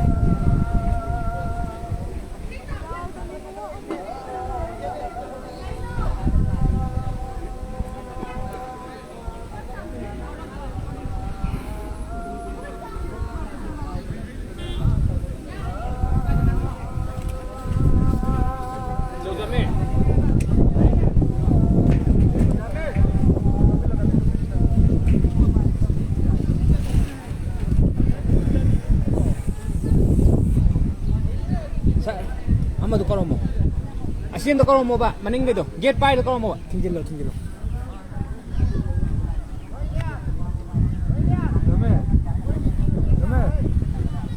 Messi full coverage tauge silnausi engmenase bonna panbidaba comment tawro sara tawro kaino ai haite ai khangde sara ma tawi ai khangde kana nang chilaba lawba yoni aba ka lawba tan to tare ba ta gide la wallo mi thana haiba mu to to kana am leibro lawro he ka aslam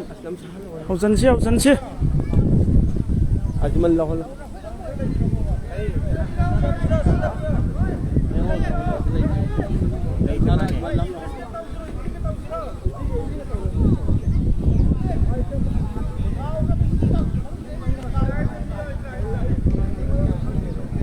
ba boy de ne chal lu de na ne ha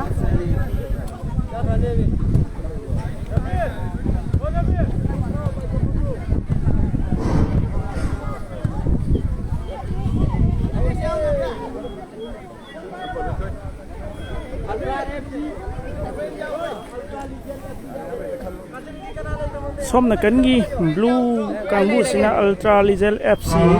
adura mani hudi ajatula homina tangduna miasona fc hojik saat na doriba team mani se ultra legend fc versus anjuman nang hairam ko horen kau ba team mani se koi hojik sana ba orani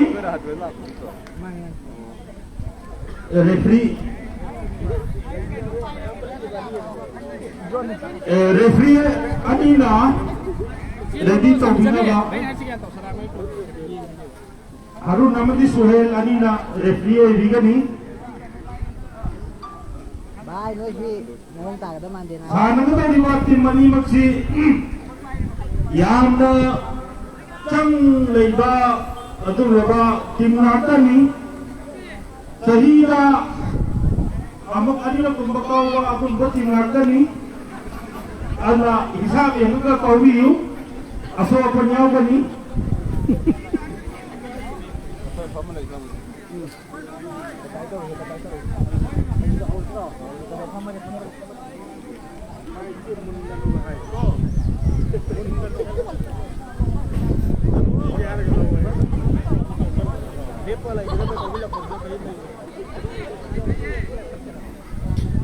zik mes honaba referee field the sanction lakha referee gra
camera miền tục chạy chạy nghe có sự là phát nào get ha nang akajin na phadon mane na tinang kai gani kajin da ne hisab tawraga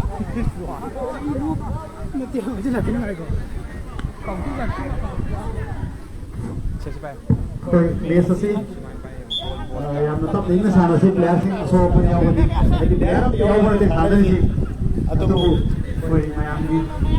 player yaw di ngai ba tu tu हम जाना पसंद नहीं है तो सुन जरा के live से none stop तक kapsin lagi lagi full na ba ꯑꯩꯈꯣꯏꯅ ꯁꯥꯟꯅꯔꯤꯁꯤ ꯌꯦꯡꯉꯒ ꯑꯩꯈꯣꯏꯒꯤ ꯀꯇꯔꯗ ꯁꯥꯟꯅꯈꯤꯕ ꯋꯥꯔꯜ ꯀꯞꯇꯒꯤ ꯁꯤ ꯌꯦꯡꯉꯤꯁꯤꯅꯤ ꯍꯩꯔꯦ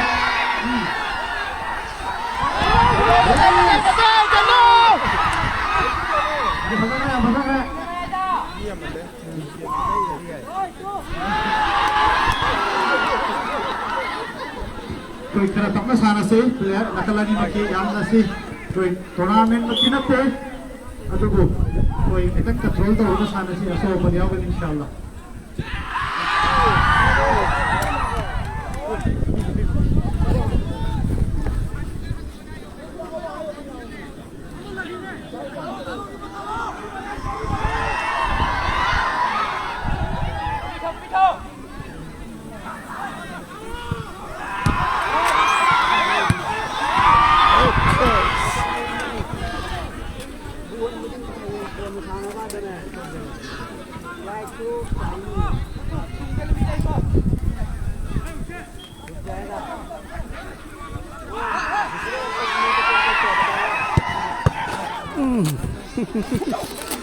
bol na pan biaw re hajik yeng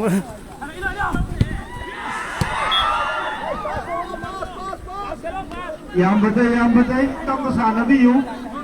फिर से अचौबा अपाक पर उदवनी ना तब तो साना भी यूं असो अपन याम तो नवा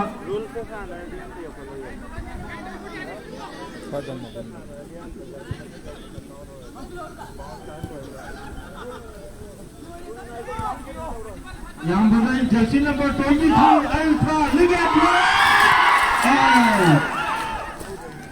kita ngai beli sampai bawa anjuman ni mai kaya dah dua outside le anjuman ni jersey number 2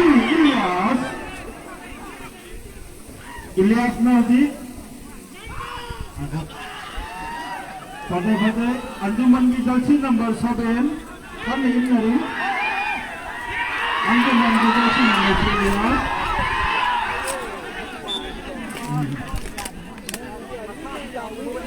Hai chân cầm ra rồi lihat yang benar apa tak kesal nabi yo asal penyau dalam lah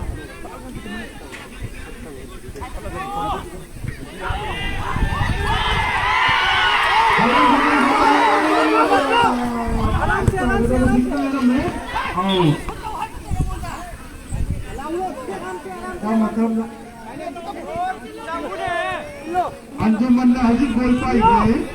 अंजुमन ने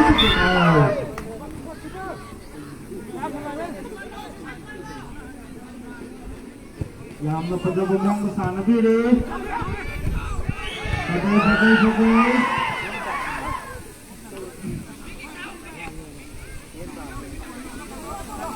औजे अंजुमन के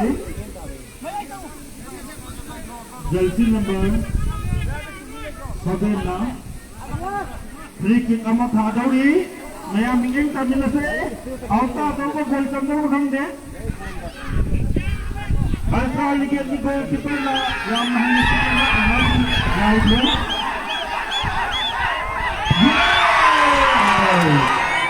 औता है यहाँ पर पता को कितम करने को औता है नया सरे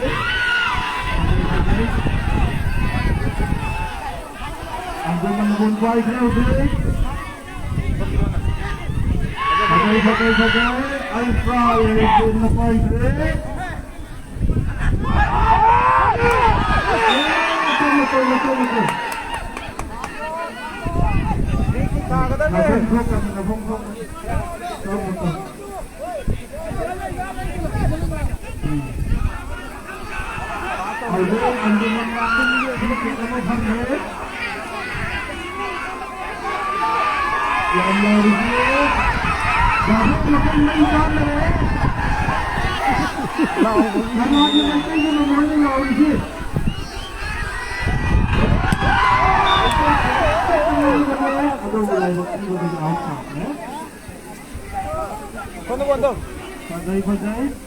tim ini yang bagaimana sana ni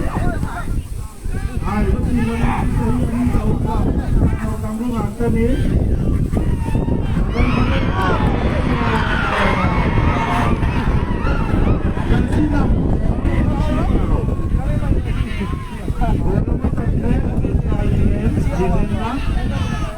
बोलना मत समझो यहाँ पर बंद है अब बताना से तुम बताना से और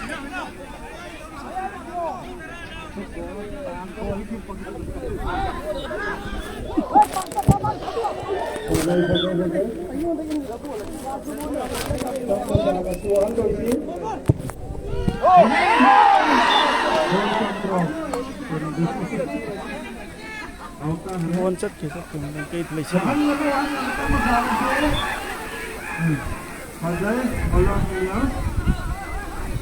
Anjuman tinggal di nomor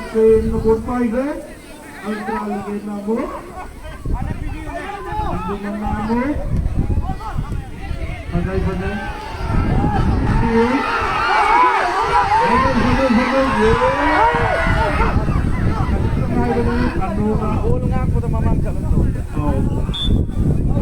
Kamu sana sih, anjuman kamu sudah warga kuy naik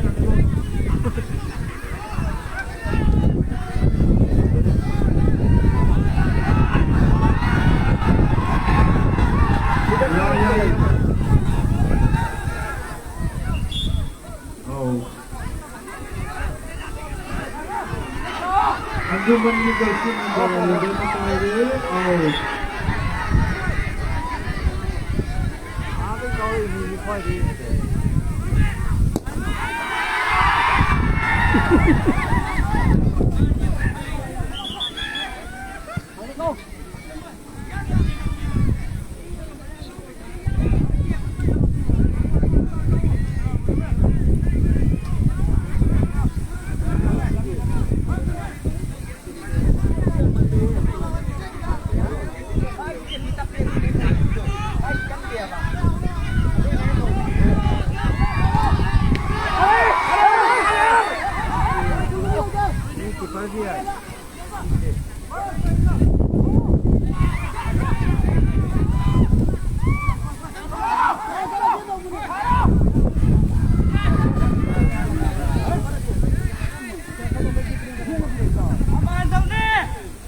SP चतरे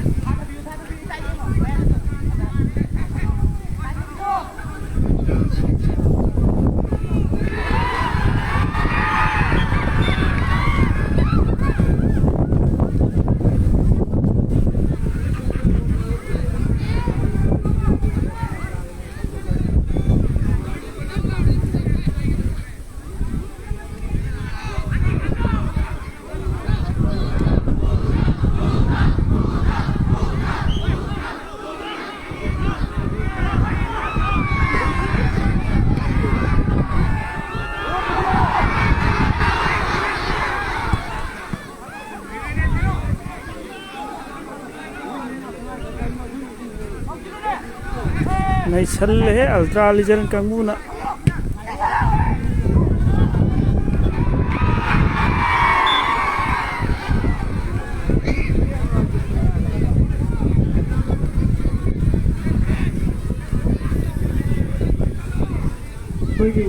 अंजुमन की जर्सी नंबर 15 थी अब खतरनाक प्लेयर थी अदना सेक्शन में ब्लू प्लेयर थी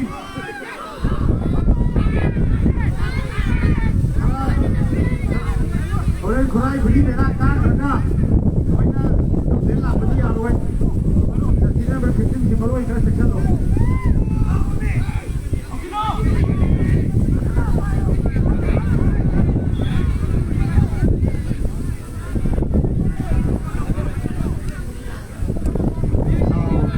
going on. Anjuman FC and Ultra Vision FC.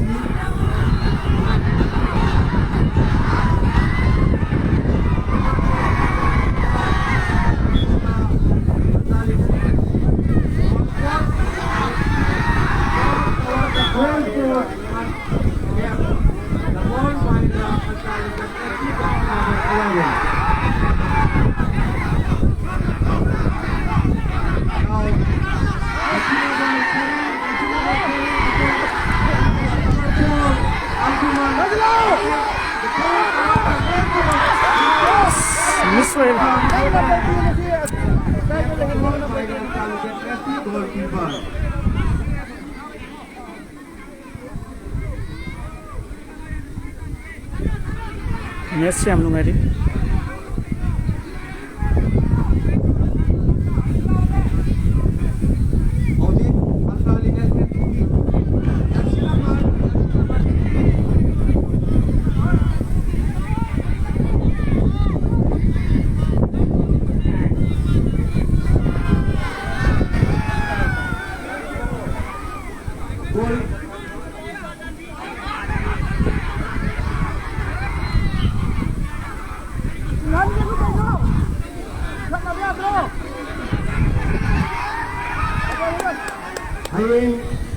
why come the game Keyboard purchase Gap FC match तो नहीं मैं आपको बात देखो बोलो कोई की बात है गोल को काउ है और अल्लाह की ना गोल को से टेंशन लेने को गोल अच्छे होके गोल पर बच्चा मंगमरे का की छू ले सी चेक कर दियो छू ले सी चेक कर दियो ना तो काय का पया ऊपर नहीं पूरा कोई की पांच की टीम ये भारत में लगी सर पास तो हो बने पास ना मैं केरी जाना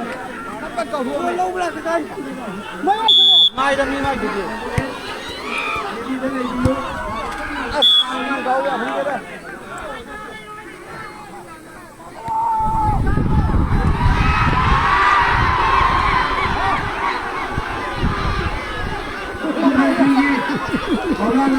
और भी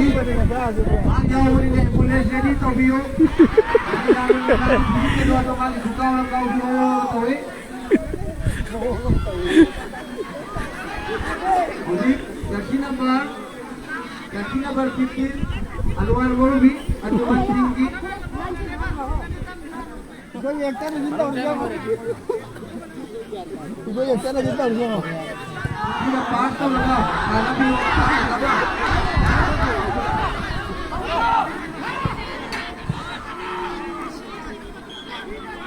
Ôi, tân đầu như bà.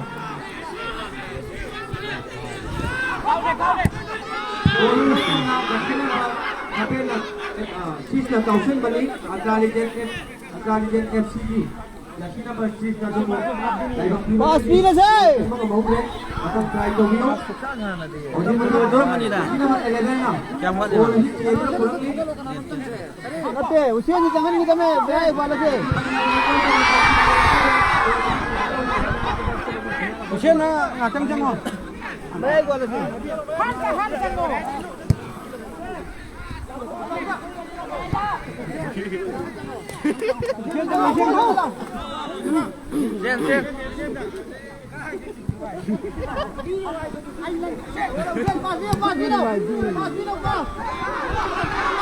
Pas. Kom tinggal lo, pas ay. Pas.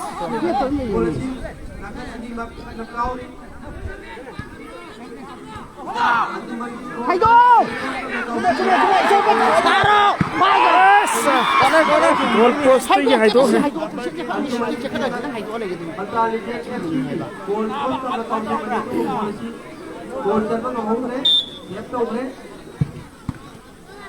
Goalkeeper ना याम नाइट सिंह एक तो उन्हें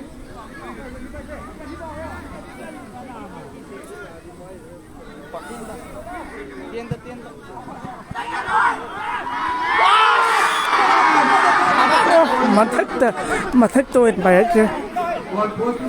Anjuman FC na amasan gari to ram mani do chal ho ke mathak ke sat ke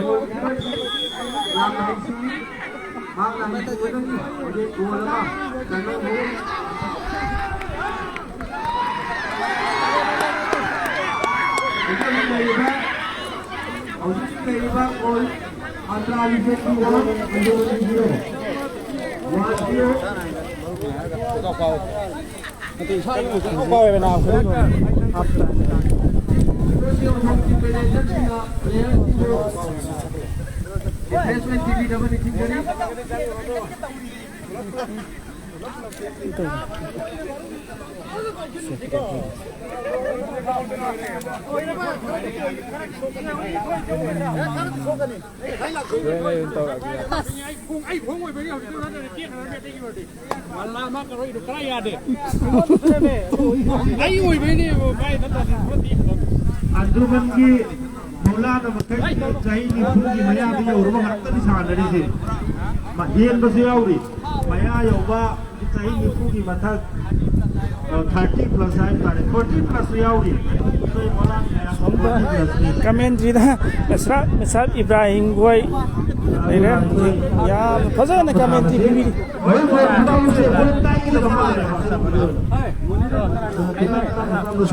Anjuman FC ki players sing ni yam wa yaure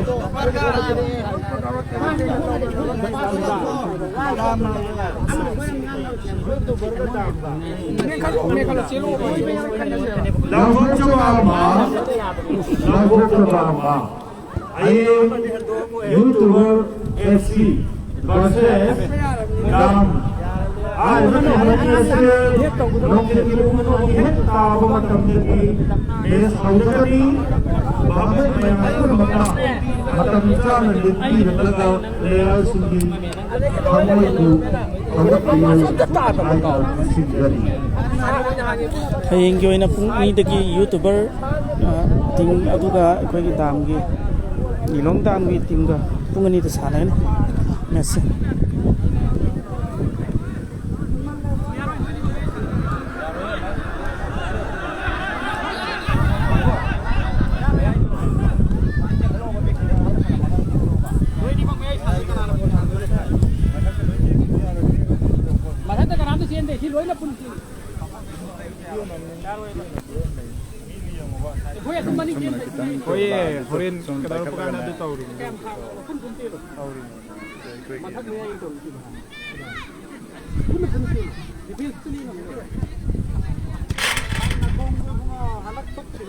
मेरे भाई आई खून का कावरे भी नंगों का कावरे को लुए ना भाई दोनों मतलब लुए रे आई ने शुरू ने भाई आई लिख लीला बगीच रे ना बा आई कोई किसी की भी तो सी फ्रेंडली भी कोई नहीं ना मतलब कि बड़ा मतलब कैसे नहीं जाते aduna asopan nangani maruk mapa sinkaw kagit na musikan na baru sana nasi asopan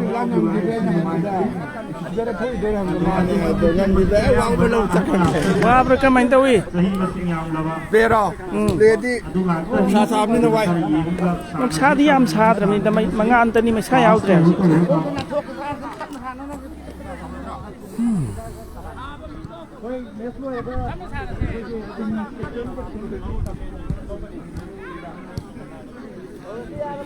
Ya, menunggu kira mau hoy ki. Masih di cian mantu tharo maru wala so dum nungai ni. Thế man yung na sa dum nungai ni. Hausen se. Matam lai tre.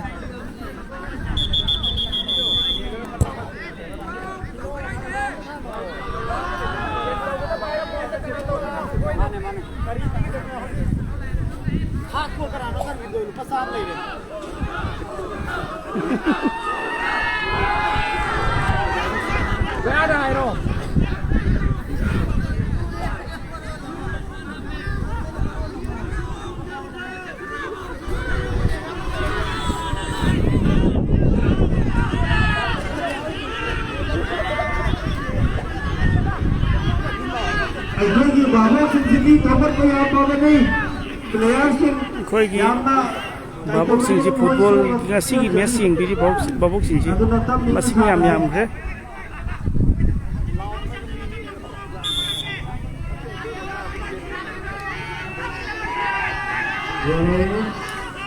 Second half हौग्रे हौजिक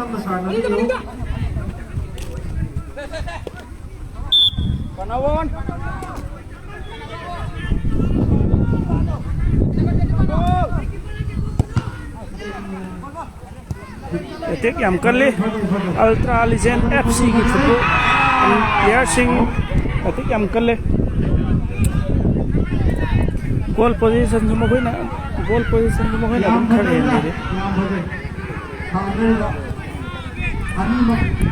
yam bajai pass to sa ni wa dana ba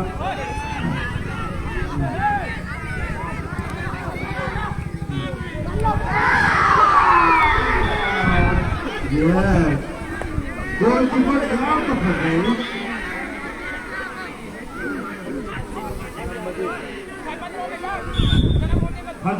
bajai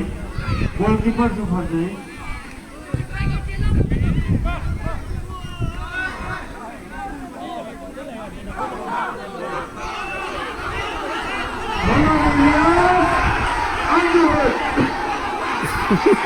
mun re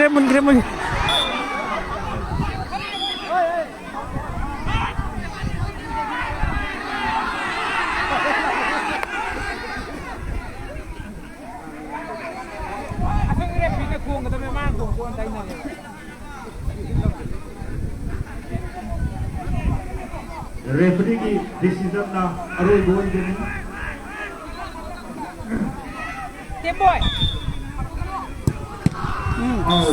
Tempo harun to hayo asun ko khong kada mena to piesa itu ki phan to som to khong harun to hayo Good.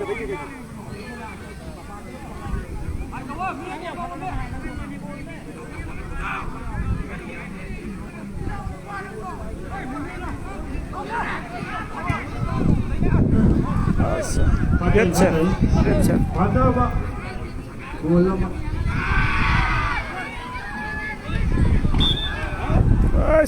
so kani tak na tanabiyo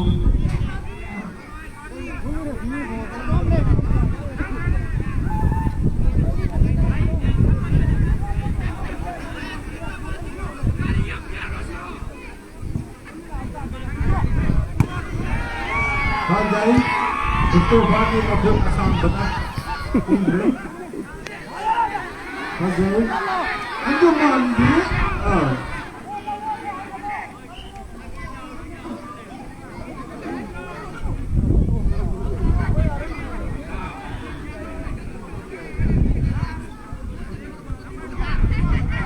yang terpandang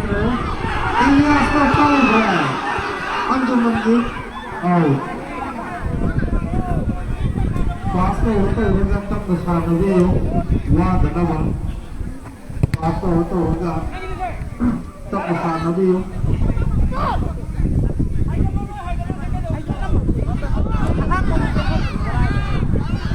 Rabbit.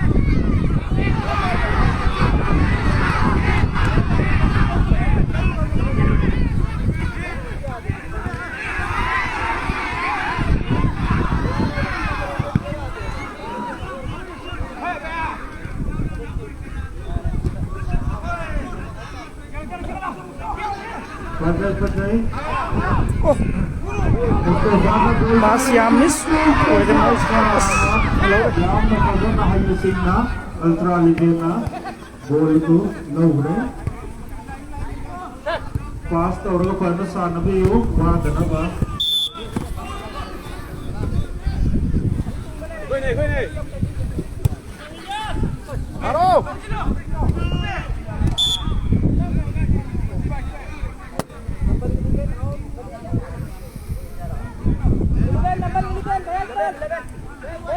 Number 11 out. Number 17.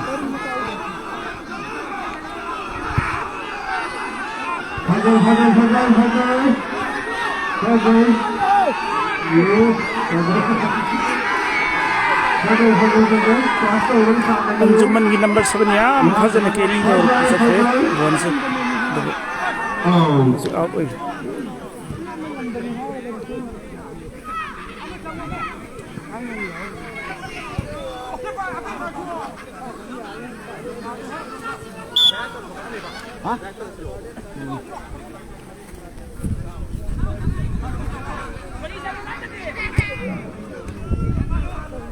Tam the son of you. Master of the family.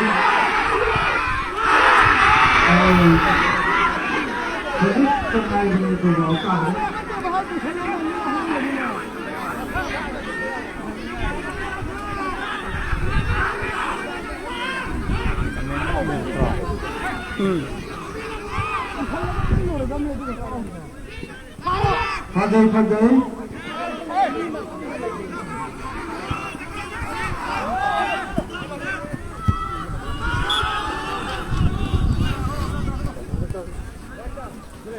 Hundred London High the return to Sanabi.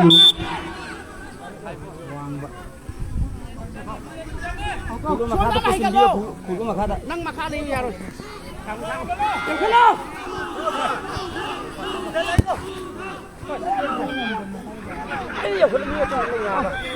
Hoi.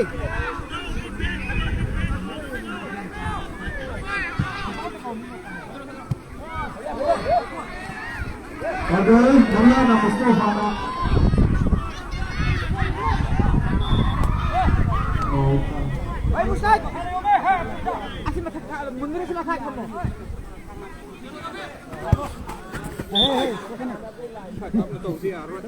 Piang lain maya sudah di mi buat di patau kan kau sesukan ni ba.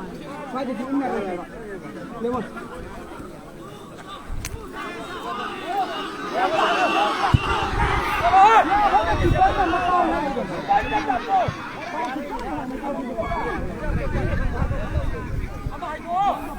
Yên máy luôn nên sẽ phi trên để bám được. Anh đang đi phát đó, hiện anh mà lắm tất cả các chuyện. Và giới rồi, lắm ngoan đau đấy. Rồi mà qua là câu nó có hết là chi. Nhắm cho lên cái đó. Bác xa nó đi luôn, bác xa.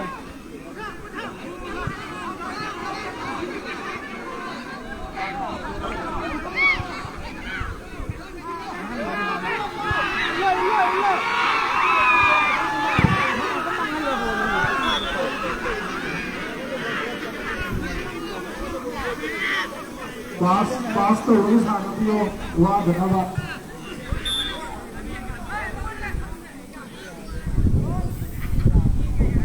Friendly match,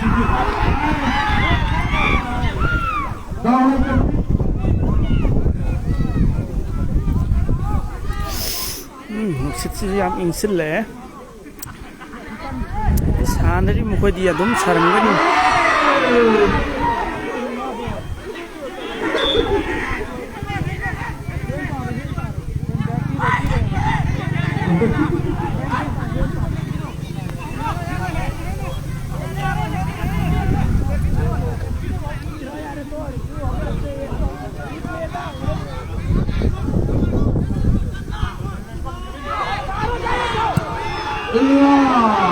goalkeeper यहाँ बताए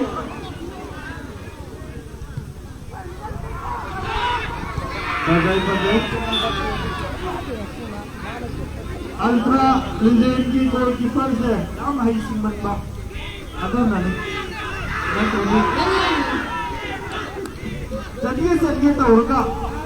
वो तावीज फूलों के लोग तो होगा स्वाई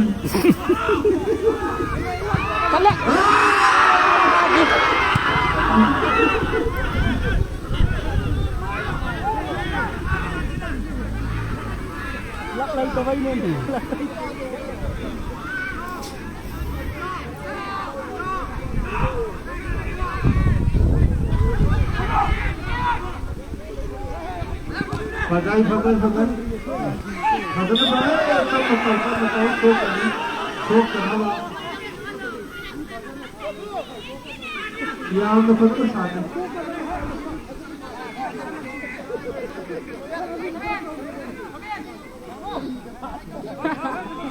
Ya Allah,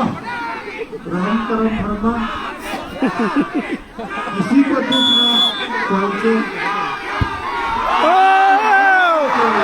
First time when I see it quite the boundary the car the fencing silang thua sakre ball se first time moi ke asina aswang fencing ji lan na kau kre Sokadi dari mana terang itu? Sokadi, Amir Hussein. Asam dah asam. Kesana. Tahan lo mana kau? Tahan lo.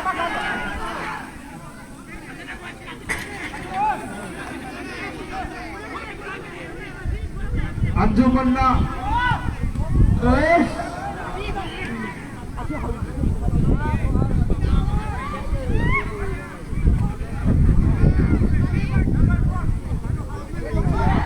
Pastor Rus Hanami, Badai,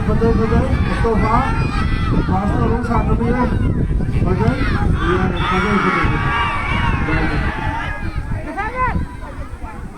Tuhan mengalir noi. Badai. Halo.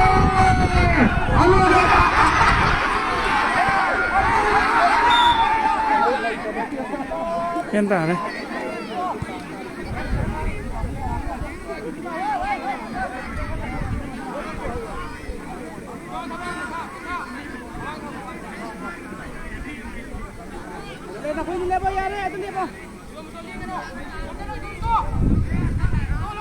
Tam besar nabi yo.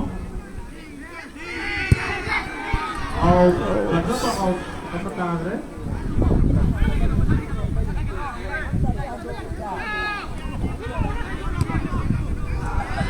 Pastor itu nabi yo. Punna lekan gano. Oi timani ke punna lekan. Pastor sana. Pasariam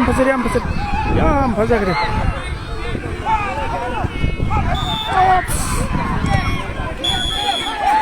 Here is a penalty kick.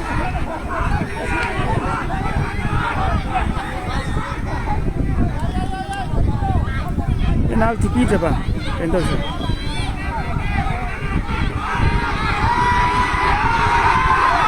Oh, this is a penalty kick. Anak sih, anak dimensi. Untuk kami untuk putih paru ni, itu nanti. Di box manungda kutna so ni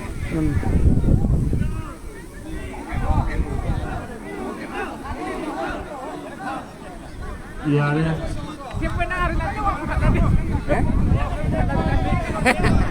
Penalti di tiro, free kick di tiro.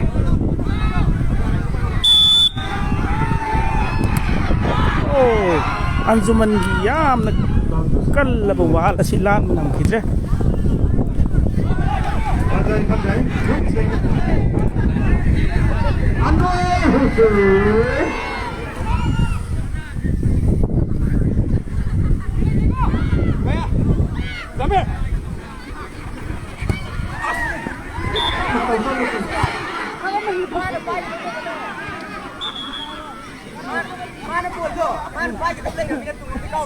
ai có gì có cái đồ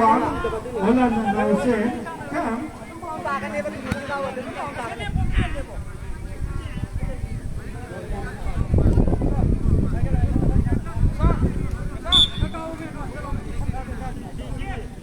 Lebon.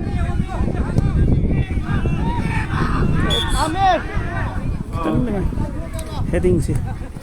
Ai kau sai ta kita lu. Hai hai auta. yam nungai di match Anjuman FC am di Ultra Legend FC ani gi yam first of match ning asi opening match hayang na bu ikoi gi dam FC ga YouTuber kang YouTuber FC ga dai pung ani dai ni chin pung ani dai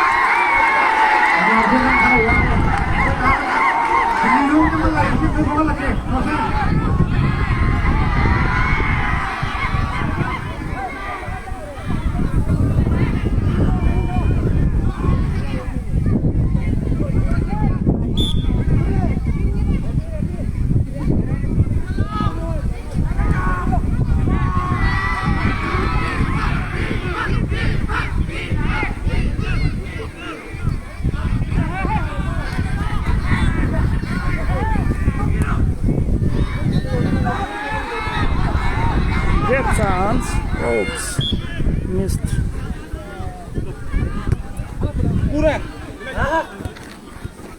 Cameraman tadi kapsen direct kami.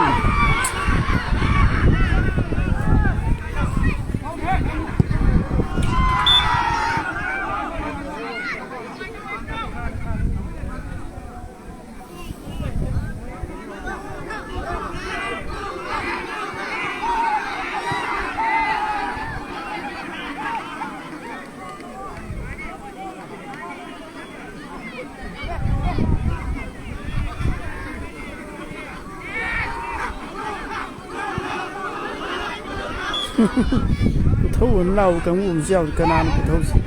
Anjuman gi kang phu Anjuman gi jersey number 3 jor ma le mon thâu hai ji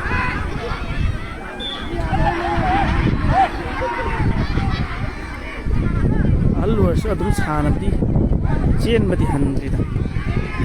ops kan na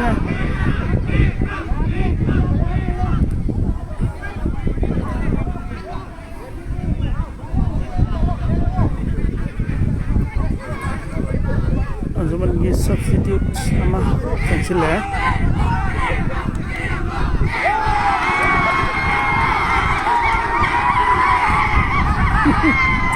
asong gi sidi Mahabali jong le khong ngai ngai le tawsel lai se hai ga mu se Mahabali jong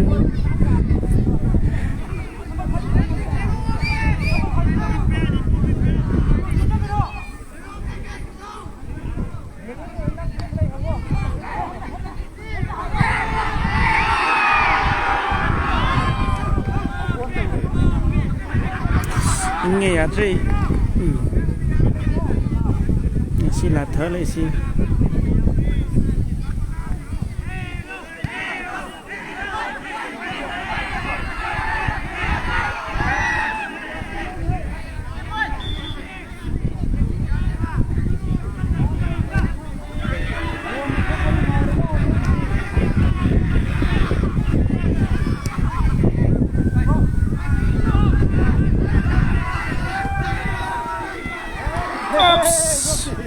Ngai Ultra Legend gi goal am option gi to ram me du Anjuman gi goalkeeper na oops oh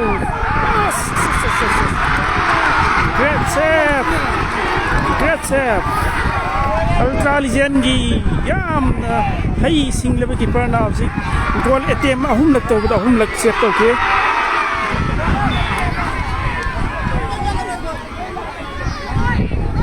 ahumlak ATM tawda ahumlak set tawki mai thoki ultra legend gi goalkeeper yam fakre subsan chalaro ai kre anjuman si loina haje mai siaw selakre nuan si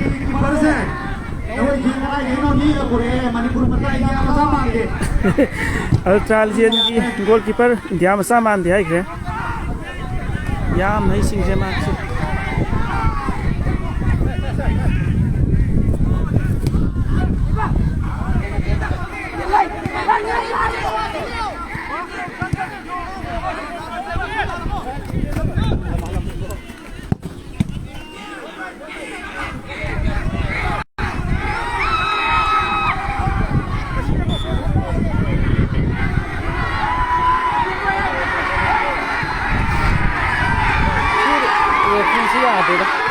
one sided lah betul betul.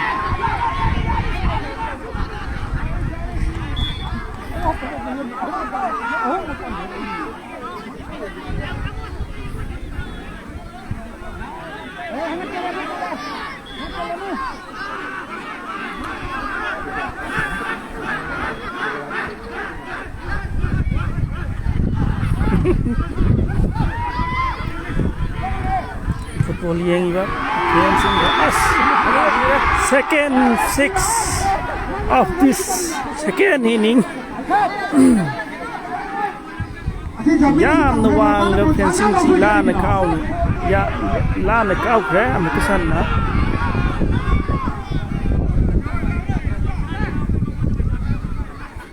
Apa tahu dia gitu.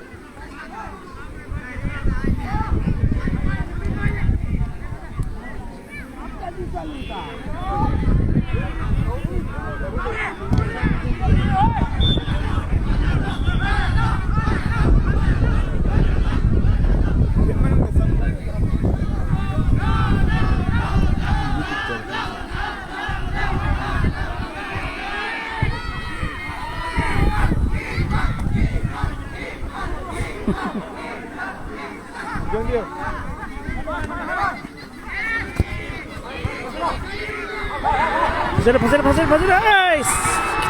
Tengah Anjuman gi goalkeeper yam pasir siang tu. Koi matam suai cina kata orang. Ya sih yang tim na yang sudah kau ni. Anjuman gi keeper tu orang itu nanti kasai itu cuma bukan nama kami tak ada kan jiwa ini. Suai cina. Siapa jimat hancur mati.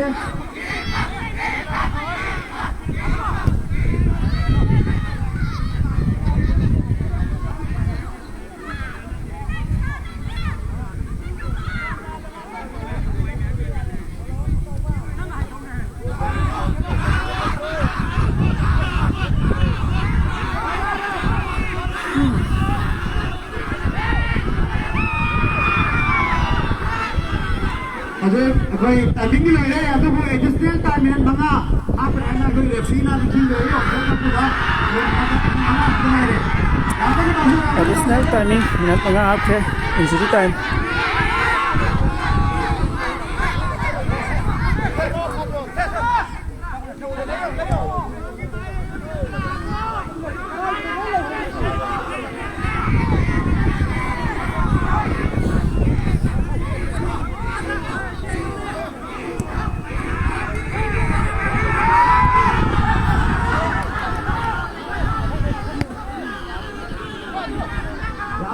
Soalnya jadi ultra di FC di bagian ini yang tahu lah.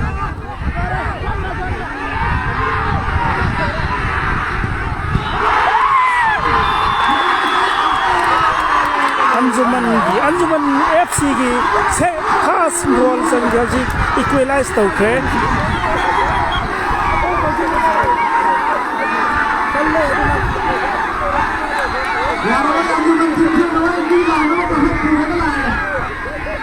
Aswam na kan chakri thangan na biaw re babok singda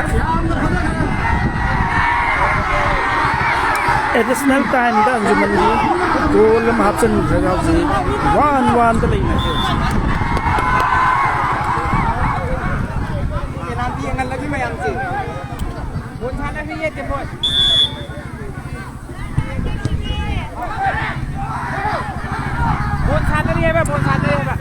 penalty kick counter ba yan lay ra hojik penalty na Yang Hake, Ajuman ki number 7, Blue Gaida, Yang Hake na sane. Yang Hake. Kalau ini sudah kami hantar dulu.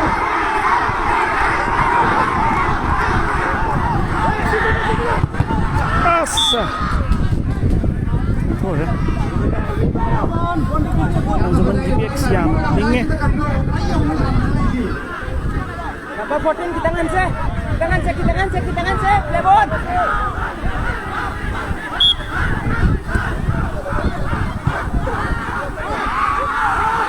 opso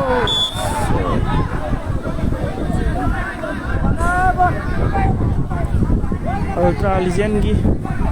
corner chana bagi aro yum minute were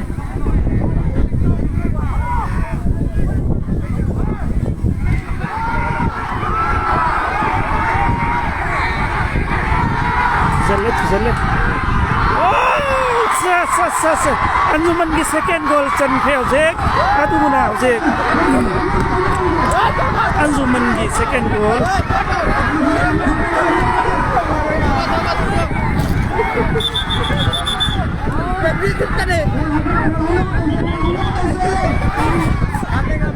Howzik Ultra Legend 1 Anjuman FC 2 Howzik Dai nariba score film se Ultra Legend gi 1 Anjuman FC 2 additional 5 minute ro chanjan gi bane goal anima yam na Hai yau real zi Ultra Legend kang go zi gon handok tabiya de hai bagi penalty oi sri kau tabiya de hai bagi Hoi, padahal cek. Hoi, kita nomor 7, Anjuman number 7. Nang World Cup threat ka lagi ni number tahu guru. World Cup sana ka lagi ni ba.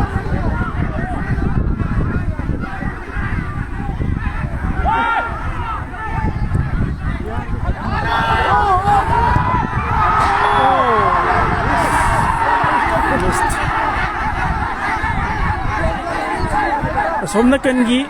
babo kangbu sin nungai kelai se oh this is the third six of this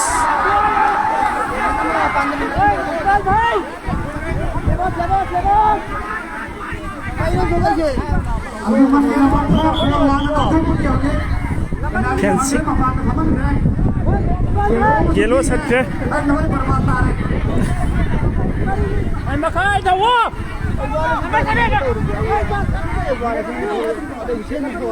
Ani lang ang ni hoy. Ko ba? Wala din mo ko ba do tari si son si kari. Dekhi yaad mo. Yaad mo.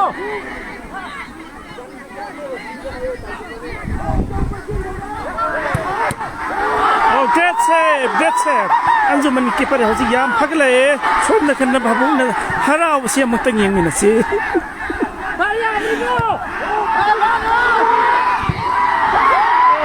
yam ai in sina pai rak ne do bon di khau de matam loi jibo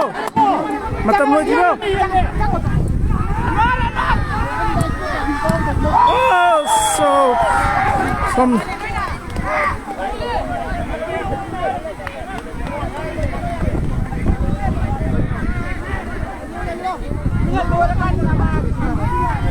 Ultra Legend gi hojik golam sapsan gre minat poiram dai second khara si mamang sida aduna hojik Ultra Legend 2 Anjuman FC 2 ani man lai ra hojik Amma padra kada.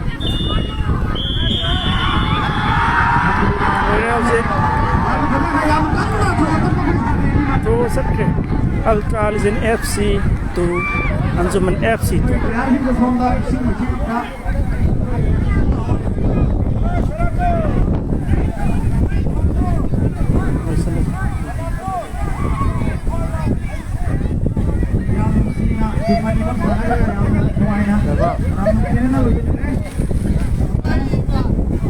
Yang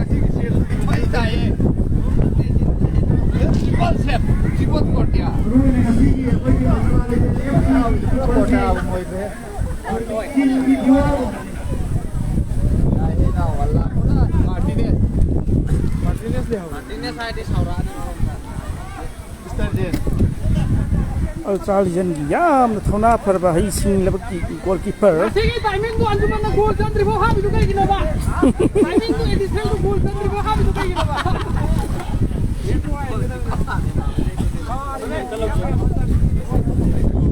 चले यहाँ पे penalty count हो गया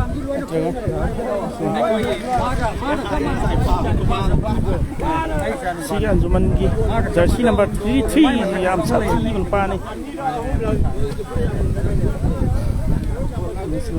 लाइफसी सिन्नब तौगे मैसी यावसिलक्ट्रे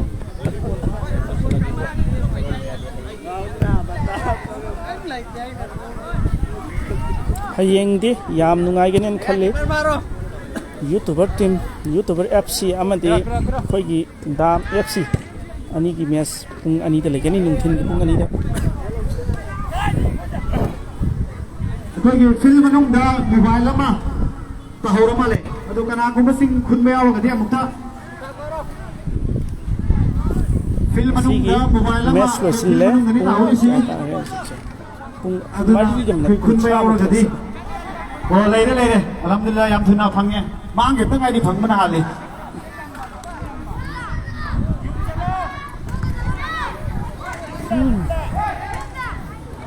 हयेंग दे चांग नाना